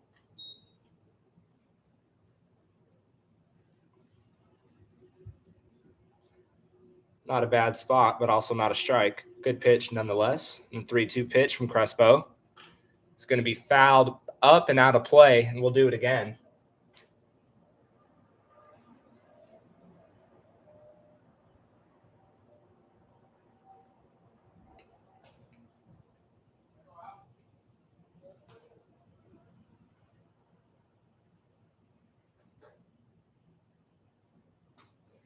The 3-2 pitch is going to go about 40 feet and bounce into the catcher for ball 4.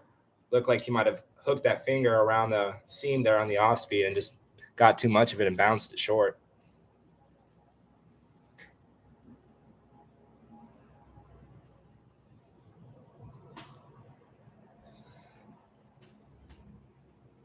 That's going to bring up the 4-hole hitter, Jarrell McDade.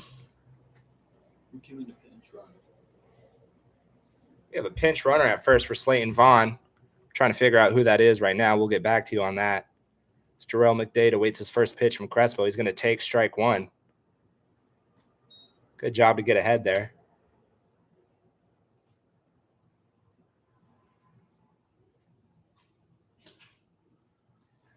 The 0-1 with the runner on first. It's going to be a line to the shortstop, a 1-hop. He's going to spin, throw it to second for 1. The throw to first is going to be too high. So they'll get 1 on the play, but not 2. It was a tough play for the shortstop to make. Line drive up the middle. 1-hop. He catches it. Spins against his body. Still flips it to second in time now. And the throw from the second baseman was just a little high. Runner does not advance to second, however. Would be a fielder's choice there. 6-4. That'll bring up Anton, the catcher. Hit an absolute nuke yesterday. But he will swing here and take strike 1. Must be feeling confident at the plate because he has taken some serious hacks today. I don't blame him after the results he saw yesterday. Second pitch to him is going to be a strike that he fouls back. McDade was on the move on the pitch. However, he'll have to go back to first because of the foul.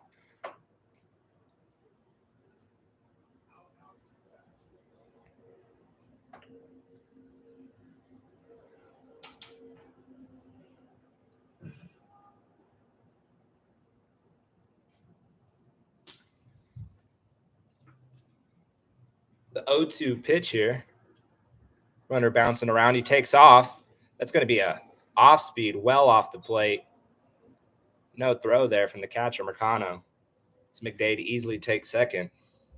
Good pitch to run on there. Slow off speed.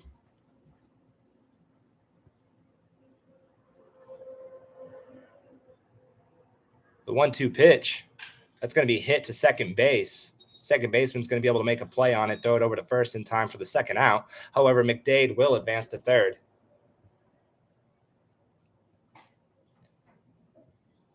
So we'll get a little piece of situational hitting to advance the runner. However, with 2 outs, a sac fly will not score him.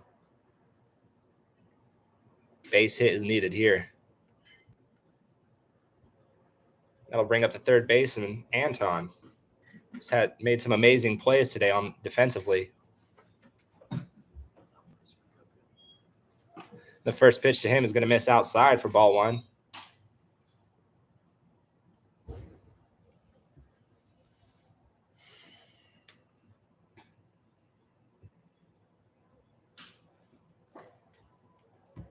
Strike 1. Fastball down the middle there. Anton takes it.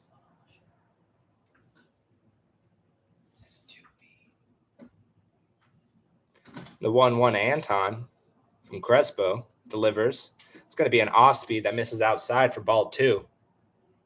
Oh, throw back to him, bounces. However, he gets it in time. Dade's not going anywhere. 2-1 the count here to Anton.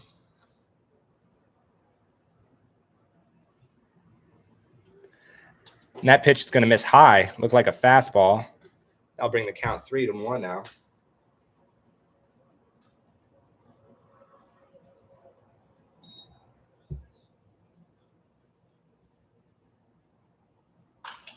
And that pitch is going to be hit, popped up. Shortstop's camped out underneath it, and he's going to catch it to retire the side for the third out there. No runs scored. And the score will remain at 4-6, hitting in the bottom half of the 7th. We'll be right back after this.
All right, and we are back here in the bottom of the 7th inning. We have a couple defensive substitutions here for the ROJO Sox. Anton, who is playing third, is now at first base. Alex Golembuski comes in right field. The first pitch there by second baseman. Who made that play? Spencer Henn there is going to do a swinging bunt down the third baseline and get on base from it. So first pitch swinging there, little dribbler down the third baseline is able to beat it out. If I've said it once, I've said it a million times, barrels can be overrated. So leadoff runner, I'll bring up the leadoff hitter, Barnes, JaVale Barnes.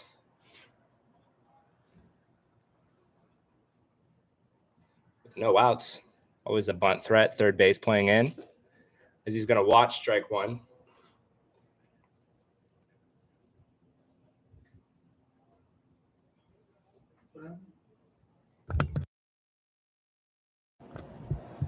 Oh, 1 pitch to JaVale Barnes. He's going to pick off, actually.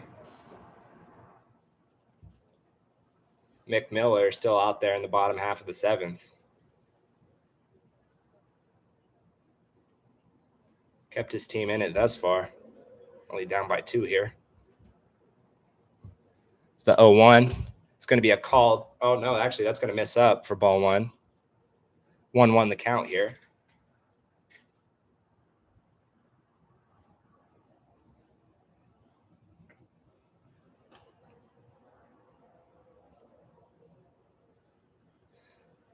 Pickoff. It's going to be back in time now. Spencer had a run threat over there at first base. McMiller wanting to keep him honest there.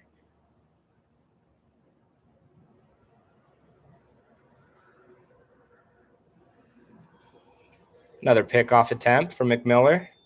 Ham will get back in time, though. Not sure if he's actively looking to pick him off or just keep him close to the base there.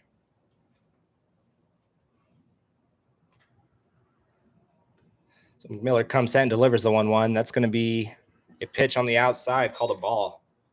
Dropped by the catcher. Could have gone either way. Maybe a strike if he catches that. Some umpires won't call it unless they do. 2-1 the count now.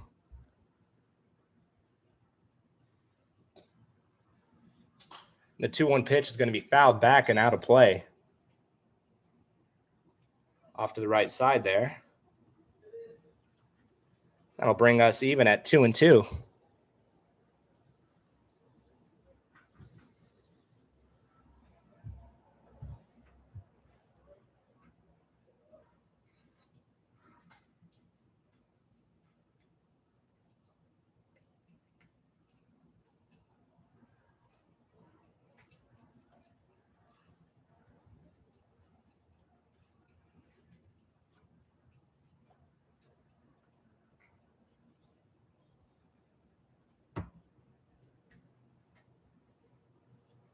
The 2-2 from McMiller, that's going to miss up and in, bringing the count full.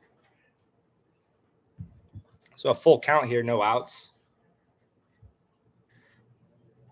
We do have action in the ROJO Sox pen. Looks like they got a sidewinder down there warming up. Action in the Bees pen as well. And that ball's going to be hit up the middle. Ground ball, but hit very hard, and that's going to get through the infield, no problem. Diving attempt from the shortstop, but he wasn't close. As that base hit will put runners at first and second with no outs. Mound visit here from Joe Torre, and that'll give us a minute. I'd be remiss if I didn't mention the tragic news that all baseball fans received last night. Legend Vin Scully died, unfortunately, at the age of 94 years old. Many of us grew up listening to him. Many of us grew up looking up to him. He was a real legend, just something that we all got used to seeing every day in baseball. He would announce Dodger games, but he was so good at it. They would have him do other things too, like World Series, even if the Dodgers weren't involved in it, Super Bowls, Kentucky Derbies, you name it. That man broadcasted everything. And real sad today hearing that news, but also happy at the same time that he was able to live such a wonderful life, accomplish so many great things. We just want to say how saddened we are to hear this news. And with the pitching change, we'll come right back to you after the pitcher's warmed up and ready to go.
And we are back here in the bottom of the 7th inning. Pitching change, ROJO on coming in.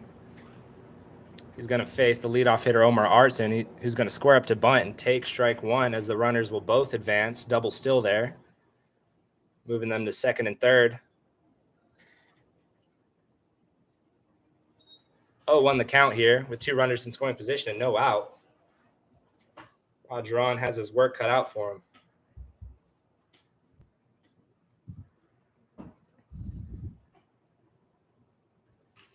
As he's going to lay down the bunt. Good job there. Not going to be in time as they try to make the play at home.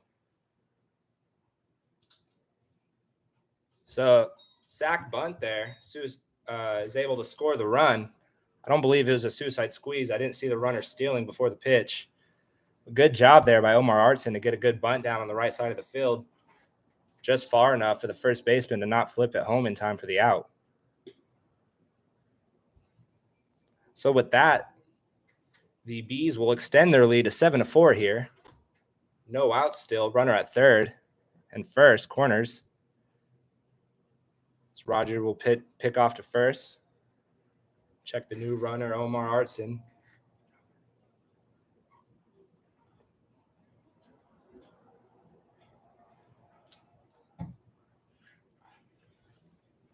So still 0-0 here after a second pickoff attempt. Thiessen is playing third today.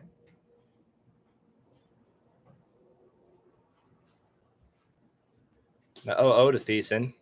It's going to miss up for ball one. ROJO on coming from a really low sub slot there. See some sidearm guys, they're a little higher. This guy's really sub. Gets real down there. The 1-0 from ROJO. Be swung at and missed for strike one. Good inside pitch there. Runs in on the hands of Thiessen.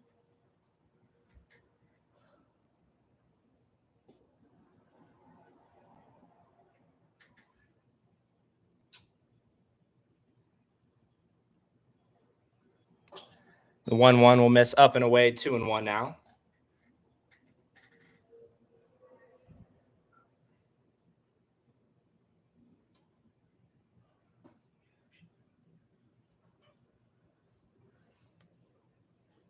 The 2-1 pitch to Thiessen is going to be fouled back and out of play into the net, running it even at 2-2 now.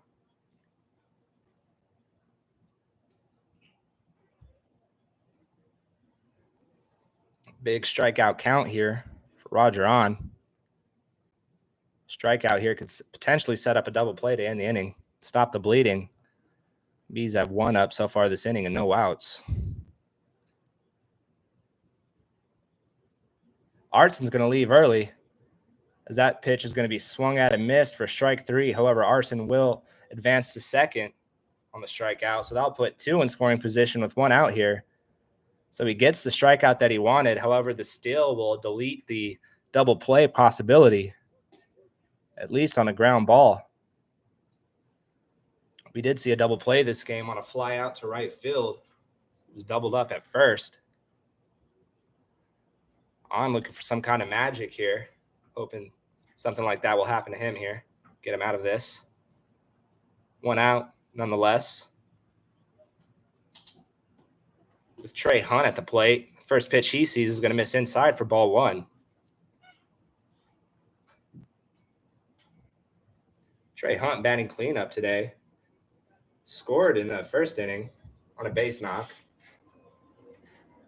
Was grounded out to third. The second and third at bat. Second pitch there is going to be swung at and missed. Good off speed.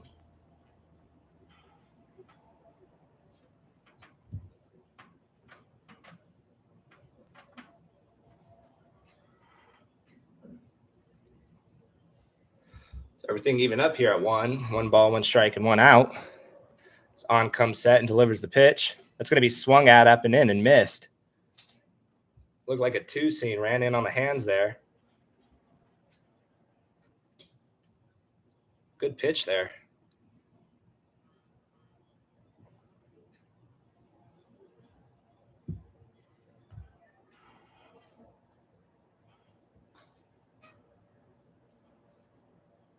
One-two count here. ROJO on well ahead. He's going to deliver another inside pitch. It's going to be turned on foul.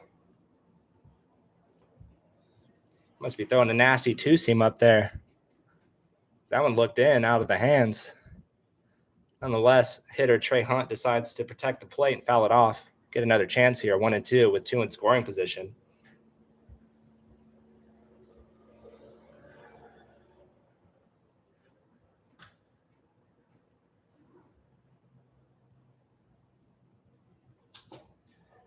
And that pitch is going to be fanned at for strike 3.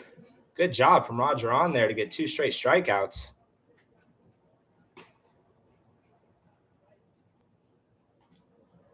That'll bring up Antonio Brown. First batter I started when I took over this broadcast, he had an absolute tank. I don't know if it's landed yet. The 0-0 pitch from ROJO on is going to be just miss outside for ball 1.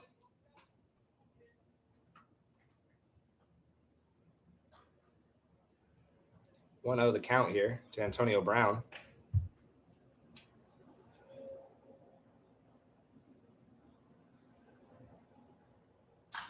Oh, that one's fouled a mile, but well foul.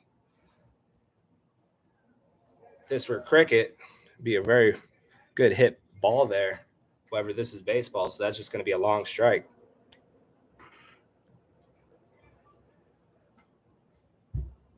1-1 the count here with 2 outs. More action in the ROJO Sox pen.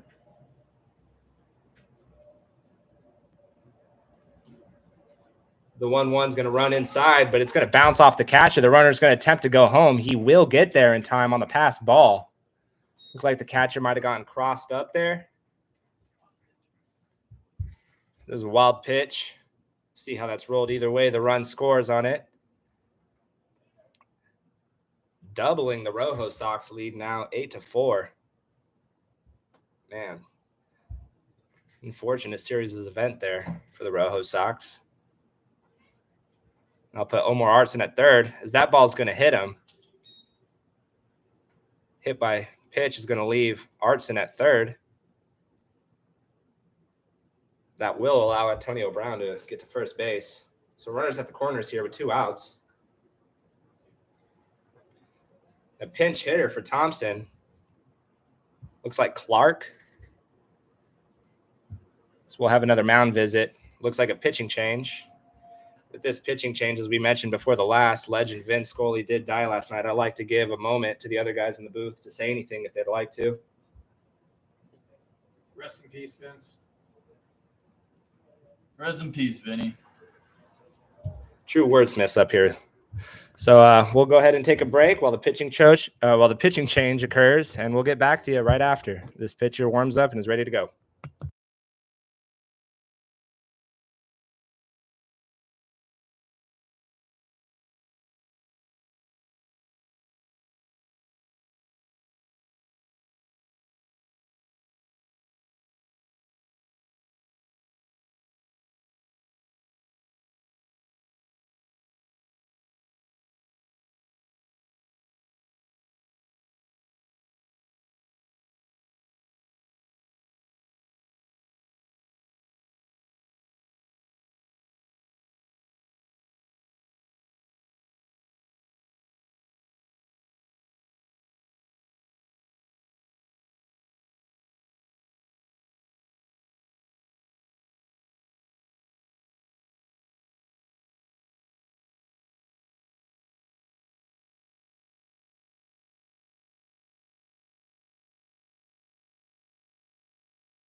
Don Andre Clark here against the relief pitcher.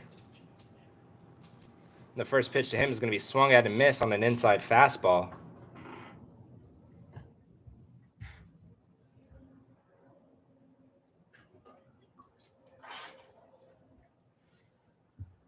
Relief pitcher Sanders coming in trying to close it out here for the ROJO Sox. Keep the Bees from adding on any more runs. Runners at the corners. The 0-1 is going to be hit in right field. Right fielder gets there in time, though, for the third out, and that will retire the side.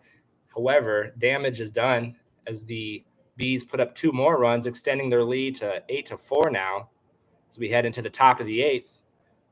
Relief pitcher RJ Navarro coming in for the Bees, and we'll get right back to you after he's ready to go.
All right, we are back. Relief pitcher RJ Navarro coming in for his first inning of work here in the top of the 8th.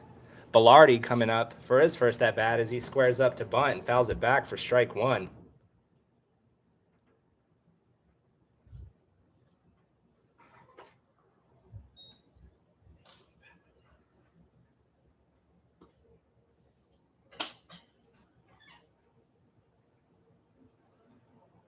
Oh, 1 the count here to Bilardi. The second pitch from Navarro is also going to be fouled back. 0-2 count here. Navarro working quick here.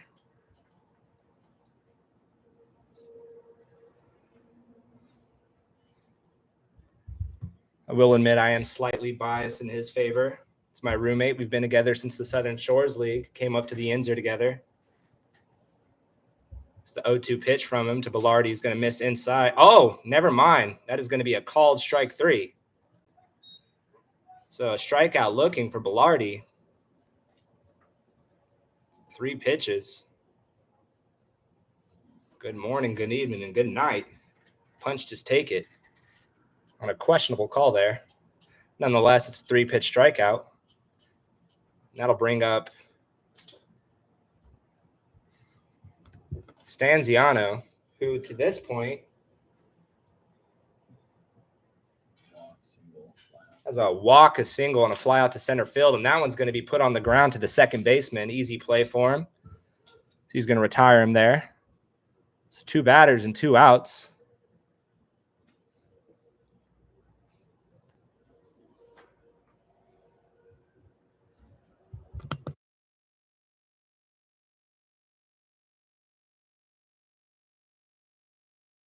And that'll bring up Mike Muntner, who came in for Wadi Almonte, who was playing shortstop earlier.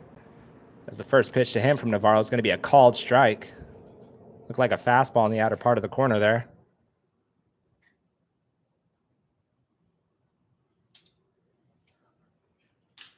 As that one's going to be hit down the line. Fair ball. Grounder down the line. He's going to try to extend that into a double. The throw in is going to be in time. Did the tag get him, though? It did, as field umpire says that he was out. The ball beat him there by a mile. Just at that point, it depended whether the swim move from the runner would beat the tag, but it does not, as he will be thrown out trying to extend a single into a double there, and that'll take us into the bottom half of the eighth right after this pitcher gets ready and warm. We'll be right back to you.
All right, and we are back in the bottom half of the eighth. Sanders still out there. He's going to face the leadoff hitter, Robinson.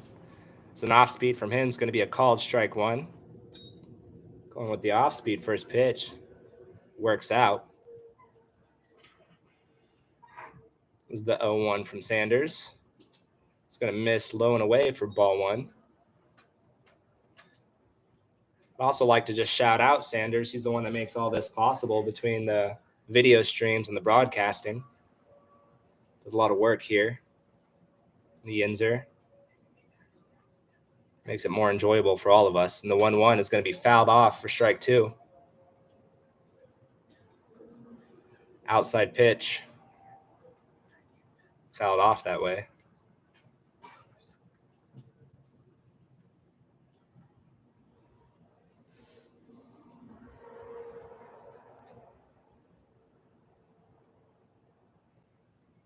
So Robinson in the 1-2 hole here. As the 1-2 pitch is going to miss outside. 2-2 now. Looked like a off speed that he just hooked. Bouncing the opposing batter's box. 2-2 the count. That off speed's going to miss inside. 3-2 now. Started to break.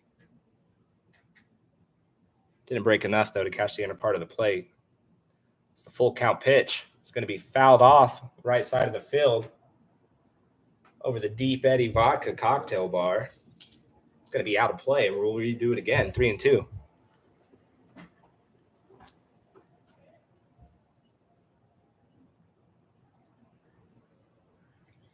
Robinson, a real nice guy. Every time I've talked to him, he seemed really friendly. As he pops that one up into the right center gap. Right fielder's going to camp out. Center fielder's going to call him off and make the catch. That'll be an F8 for the first out of here in this bottom half of the eighth here. First half of the bottom half. I meant the bottom half of the eighth, first out. Correction. Apologies, folks. Pinch hitter Ryan Roel will come in here for the catcher spot. Rolando Mercano, as he swings at that first pitch outside for strike one.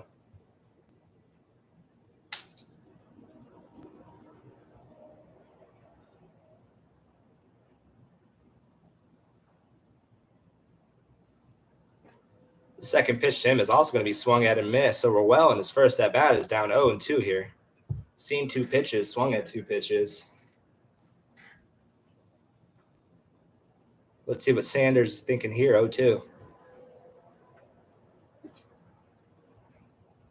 Good chase pitch there. However, the batter did not chase. He thought about it, held back. Good off speed there on the outer part, bringing the count to 1-2. The 1-2 is going to bounce, bringing it to 2-2. Like a 57-foot off speed.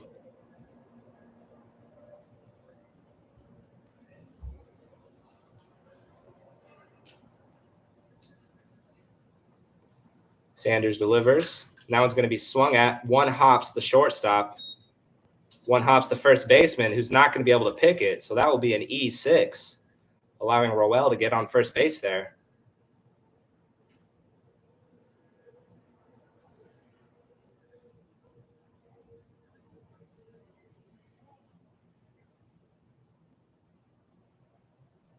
So it'll be the first error of the day for the ROJO Sox.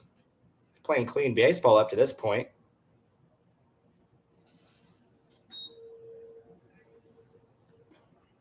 So with that error, we'll have a man at first with 1 out. With 9-hole hitter Spencer Hen up to hit.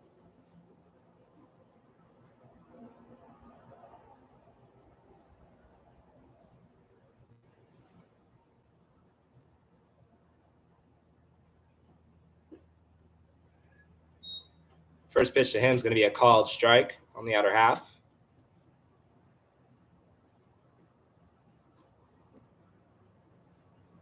Hen, steady hand when it comes to cutting hair. If you're looking for a good fade in the Pittsburgh, Washington area, why not go to Hen's Haircuts? Hen's Haircuts, we'll fade you up.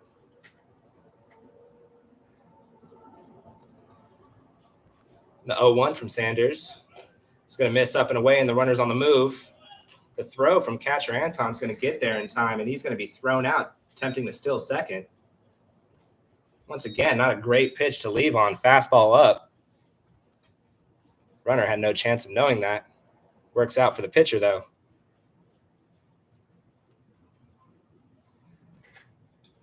So after the error from the shortstop, the runner will be thrown out at second, rightfully putting us at 2 outs with no one on. Because that one's going to be grounded out at third baseline. Deep throw for the third baseman, and he will get there in time for the out. So with that 5-3 put out, that'll bring us to the end of the 8th. 3 more outs here for the ROJO Sox to tie it, or that will be the ball game, folks.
All right, ladies and gentlemen, we are back here in the top of the ninth.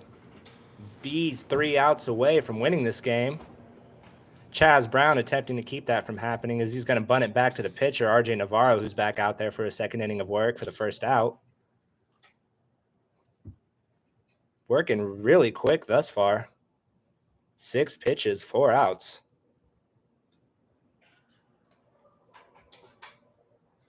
That'll bring up Alex Golombuski.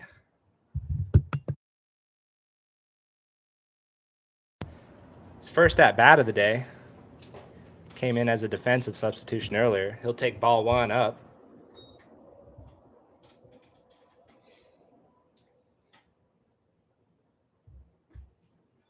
He's going to take strike 1 there. I think that was actually the first ball thrown from Navarro today. He's done an excellent job at this point.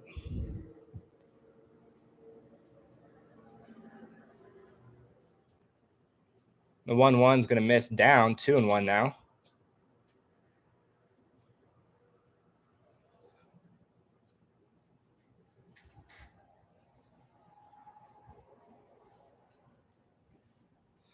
ROJO Sox trying to get something started here, down by 4. Because that one's going to miss up and away, 3-1 the count.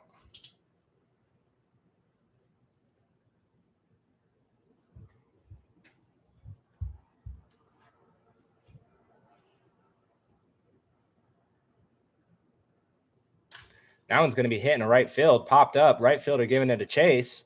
He's going to get there in time for the second out of the inning.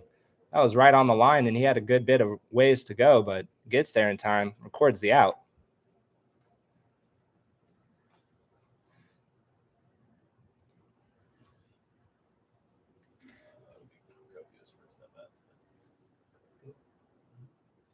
That'll bring up Procopia. ROJO Sox down to their final out of the day. Will be his first at bat of the day. Hoping to keep his team alive here with 2 outs in the top of the ninth, as the first pitch to him is going to be watched on the inner part of the plate for strike 1. RJ Navarro 1 out away. The second pitch is going to be lined in the left field for a base hit. So first at bat for Procopia, he's going to get a single in the left field. So with 2 outs, the ROJO Sox show signs of life. Jarrell McDade comes up with his team down by 4. Home run threat. Home run here would still have him down by 2. However, it'd be a step closer in the right direction. See if he could keep it going here for the ROJO Sox. So the first pitch to him is going to be a called strike.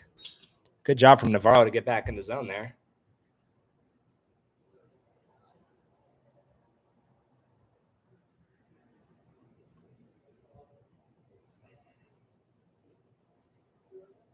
The 0-1. It's going to catch the outer part of the plate there for strike 2. 0-2 here. Like it when Navarro comes in. Tends to work ahead and work quickly. Not watching too many balls thrown. As the 0-2 is going to miss down for ball 1. 1-2 the count here.